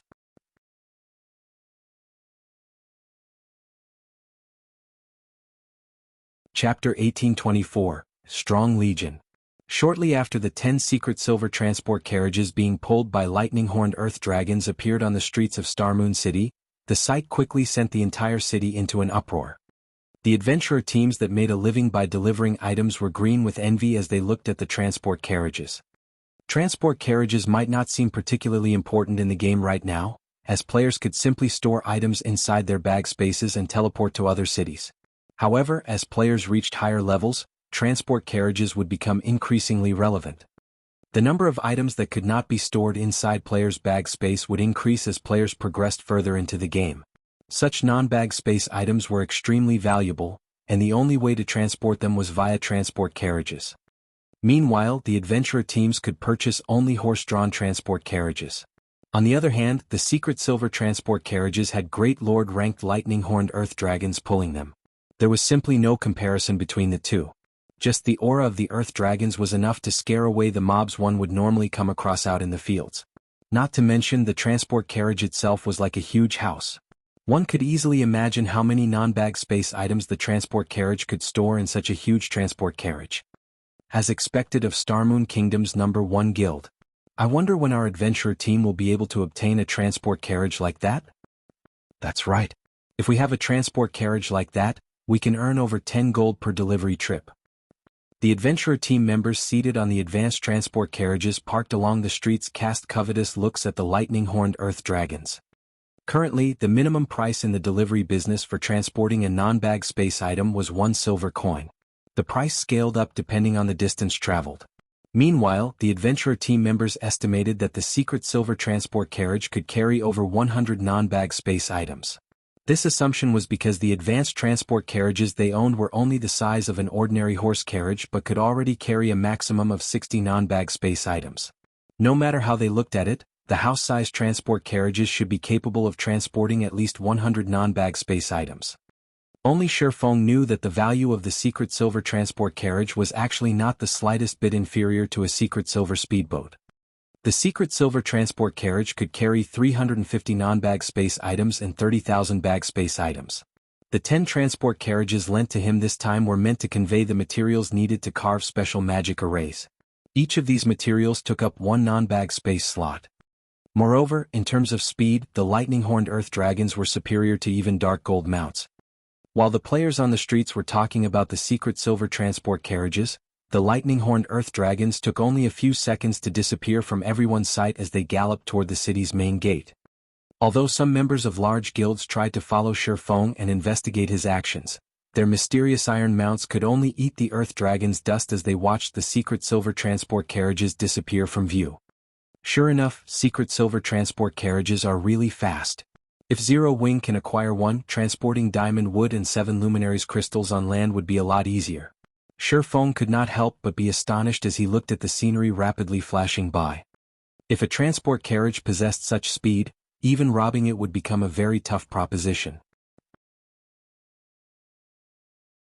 However, during his previous life, first-rate guilds would be very fortunate if they could acquire even bronze transport carriages, let alone secret silver transport carriages.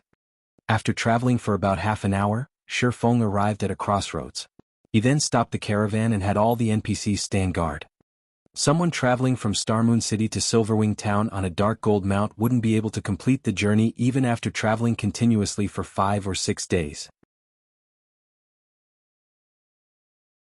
Not to mention, one would have to cross many high-level regions during the journey. Fortunately, he was only setting up a trade route, so he didn't need to travel its entire length. All he had to do was connect some trade routes that previously were unconnected.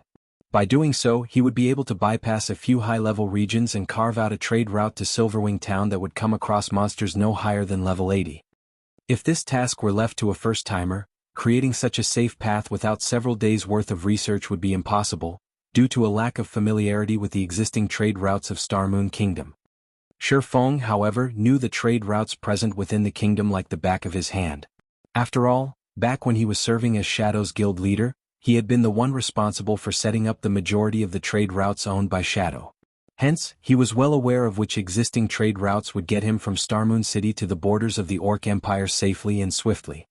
Feng spent about 10 minutes to carve out a magic array in the middle of the crossroads.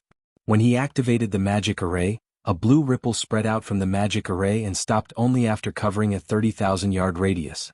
The monsters close to the crossroads immediately started distancing themselves from it. After a short moment, a safe path was established between the route he currently stood on and a nearby trade route.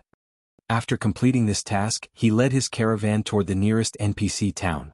He then used the teleportation array there to travel to another NPC town and continued connecting other independent trade routes. Throughout his journey, he caused quite a commotion across the entire Starmoon Kingdom. The various major powers based within the kingdom grew restless and confused at Feng's actions, unable to figure out what Zero Wing was trying to do. After running around for a day or so, Feng successfully created a new trade route that connected Starmoon City and the border between Starmoon Kingdom and the Orc Empire. For the remainder of the trade route, due to the absence of existing trade routes within the Orc Empire, Feng had no choice but to create an entirely new one by himself. When the various guild players grinding and questing in the Orc Empire's outer area saw the secret silver transport carriages approaching, they involuntarily gaped in shock. Compared to the lightning-horned earth dragons pulling the transport carriages, the level 60 orcs trying to stop the carriages were nothing more than jokes. The earth dragons sent every orc that stood in their path flying with a single headbutt. In the end, the lightning-horned earth dragons took only a brief moment to break through the blockade of several thousand orcs. Then, after reaching an empty section of the road, the convoy of carriages suddenly came to a halt. In the next moment, level 70-plus orcs and monsters appeared out of nowhere and charged at the cloaked man that just alighted from the lead carriage. The man was sporting a 6-winged emblem. As the orcs and monsters closed in on the man, groups of NPCs got off the other carriages and took up a defensive formation. These NPCs were all level 80 and above, and even the weakest among them was tier 2. Despite facing an army of several thousand monsters, these NPCs remained steadfast as they defended the cloaked man.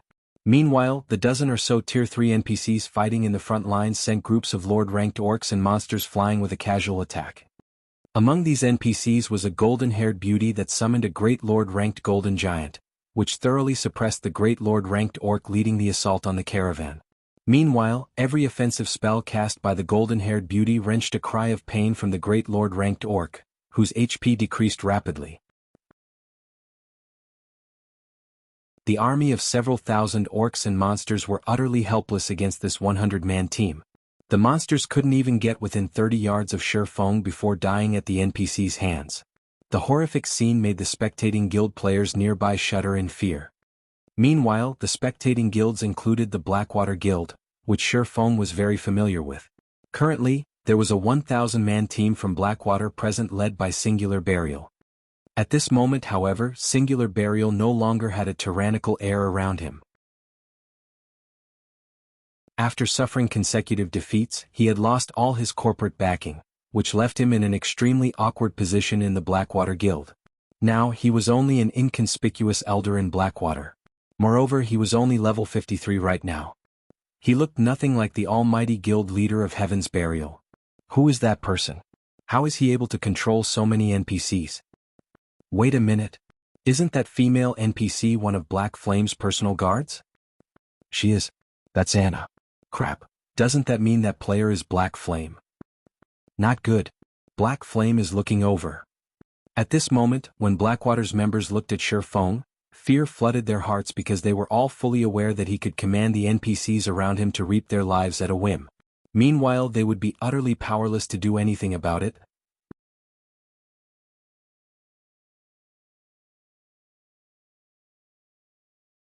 Chapter 1825. One success was built atop the sacrifice of thousands. As the NPC legion pushed back the approaching orc and monster army, a wall of corpses quickly formed on each side of the road. These NPCs are so strong. I get the feeling that this NPC team can even raid an ordinary guild town. I know, right? Just look at those tier 3 NPCs going. They are throwing level 70 plus great lords with a single hit. Their individual combat power is likely even higher than grand lords of the same rank.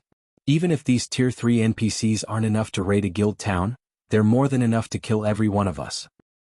As expected of Starmoon Kingdom's #1 expert. With the ability to control so many powerful NPCs, Black Flame could easily annihilate armies of tens of thousands of players. It's no wonder why the various superpowers are helpless against Zero Wing. The various spectating guilds and adventurer teams gulped as they watched the fight between the NPCs and monsters. Tier 2 NPCs were much stronger than Tier 2 players of the same level. Only peak experts with several pieces of epic equipment could possibly contend with an ordinary Tier 2 NPC. If Tier 2 players tried to face a Tier 2 NPC that was over 20 levels higher, they could only wait for their deaths. As for Tier 3 NPCs, they would only need a few moves to finish off Tier 2 players. If the targeted Tier 2 players lacked defensive capabilities, they might die after one hit. If these NPCs turned their blades against Tier 1 players like themselves, a single attack would be more than enough to kill several of them instantly. Blackwater's members are probably doomed. That's right. Blackwater has been picking a lot of fights with Zero Wing in the Orc Empire. Now that Black Flame has found some of Blackwater's members, he'll massacre them. The various large guilds members couldn't help but watch Blackwater's members with pity as they fought the local orcs. Nowadays, Blackwater and Zero Wing's members would fight whenever they came across each other in the fields. Although Blackwater currently had over 1,000 members present, before the Sword King the group was a joke. Furthermore, Black Flame had a team of level 80 plus NPCs with him. This further reduced the chances of Blackwater's members escaping this place alive. Why is Black Flame here? We're doomed. We're doomed. Fear colored the faces of Blackwater's members as they watched Feng. They had experienced the man's might firsthand, so they knew just how powerful he was. Black Flame was truly unstoppable. He could easily single out and kill a specific player while surrounded by an army of tens of thousands. Although their team currently had over 1,000 well-equipped elite and expert players, Black Flame could annihilate them all by himself. Their only option was to run. If others heard their thoughts, they'd be a laughingstock. If 1,000 elite players simultaneously attacked a single expert, one move should be enough to end the battle. Even a peak expert would try to avoid a 1,000-man enemy elite team. How could a lone player possibly defeat an army of elite players? However, they knew very well that the likelihood of such a situation was high. Not only did Black Flame possess multiple large-scale destruction spells, but he also had ridiculous movement speed. He also had enough strength to contend with mythic monsters. In addition, he was capable of summoning powerful monsters. It wasn't an exaggeration to call Black Flame a one-man army. Damn it, why is he here? Singular Burial paled when he saw Feng's cloaked figure. Looking at Feng now, Singular Burial was no longer as confident as he had been in the past. He harbored no thoughts of fighting Feng as he knew that doing so would be a waste of energy. In fact, it would only lead to a quicker death. Singular Burial could not understand why Feng had come to a backwater place like this. They were currently in the Orc Empire's outer region. For an expert of Feng's caliber, only grinding or questing in the Empire's core would be worth his time. He had struggled to stabilize his standing in Blackwater. In the hopes of elevating his position in the guild, he had been doing his best to raise the Heaven's Burial members that had followed him to join Blackwater, yet before his efforts could bear fruit, he had encountered Feng. "Commander, what should we do?" Daybreak Fog revealed a somber expression when she saw Feng as well. After Heaven's Burial disbanded and Flame Blood was crippled, Over half of Heaven's Burial's main force members had chosen separate paths. Because of this, their positions in Blackwater had plummeted. Among their 1,000-man team, only 100 or so were experts. While this might be a high number compared to other 1,000-man elite teams, it was nowhere near enough to deal with Shifeng. To Shifeng, their experts were no different than the team's elite players. The swordsman could kill them all with one hit. We don't have any other choice. Have everyone slowly retreat. We can't afford another loss. Get ready to use the Tier 3 group instantaneous teleportation scroll to send the main force away from this place. Everyone else should spread out and run. Absolutely do not fight Black Flame, Singular Burial said, gnashing his teeth. The Tier 3 group instantaneous teleportation scroll was extremely valuable, an item he had obtained after completing a difficult team quest. It was also the only life-saving tool he had to save his team. However, the teleportation scroll could only teleport a maximum of 100 players. He couldn't transport his entire team. I understand. Daybreak Fog nodded. She then took a silver magic scroll from her bag and eyed Shifeng's every movement. If she noticed the slightest change, she'd activate the scroll immediately. However, Shifeng, who sat on the leading transport carriage, had finally finished carving an expulsion magic array on a crystal shard. He then tossed the crystal to the ground before him and started chanting an incantation. Very quickly the crystal merged with the earth. A slightly incomplete magic array then formed beneath Shifeng's feet. Seeing this, Shifeng took out several light blue crystals to complete the array. Once complete, a blue ripple of light radiated out from the array. As if something had frightened them, the level 70+ orcs and monsters, which had been busy fighting the NPCs, fled from the caravan. Even the orcs and monsters several hundred yards away from the caravan began to back away. The spectating crowd nearby stared with dropped jaws. What did he just do? The several thousand orcs and monsters that had previously occupied the road had retreated by over 500 yards, watching the road in terror. Every monster as far as the eye could see did the same. Not one dared to approach the road. Once Shifeng finished his work, he collected the leftover materials. As he returned to the transport carriage, he noticed a 1,000-man legion backing away from his position. Singular Burial? Shifeng quickly spotted Singular Burial among this 1,000-man legion. However, his old enemy watched him cautiously. Seeing this, Shifeng could not help but sigh inwardly. Currently, Singular Burial wore a mix of level 50 secret silver and fine gold equipment. Aside from the man's longbow, Shifeng could easily discern the rank of his other items. Looking at him now, it was hard to believe Singular Burial had once been the guild leader of an almighty guild in Starmoon Kingdom. This was the cruel reality of God's domain. In God's domain, one's success was built atop the sacrifice of thousands. After a glance at Singular Burial, Shifeng climbed back onto his transport carriage and had the convoy continue down the road. If he did not complete the trade route quickly, the expulsion magic arrays he had already set up within the Empire would begin to disappear. This was the time limit players had to endure. The system would not allow players to take their sweet time when establishing a trade route. As for killing Singular Burial and the others, he had no interest in such a task. Moreover, with Singular Burial's current state, he didn't consider the man a threat. After realizing that Shifeng was leaving without a fight, Blackwater's members breathed a deep sigh of relief. Commander Black Flame left. Daybreak Fog could not help but cry out with joy when she saw Shifeng drive his transport carriage away. When Shifeng had turned to look at them, she had nearly used the precious group instantaneous teleportation scroll out of anxiety. Yes, he left. Singular Burial wore an expression of mixed indignation and sadness as he watched Shifeng leave. He had noticed a hint of pity in Shifeng's eyes. This discovery had dealt an unprecedented mental blow. Is he trying to say that I don't even qualify to face him now? You're tuning in to the Han Lee's Wuxia Adventures YouTube channel. We're so grateful for your support, and don't forget to subscribe to join us on this incredible journey through captivating stories.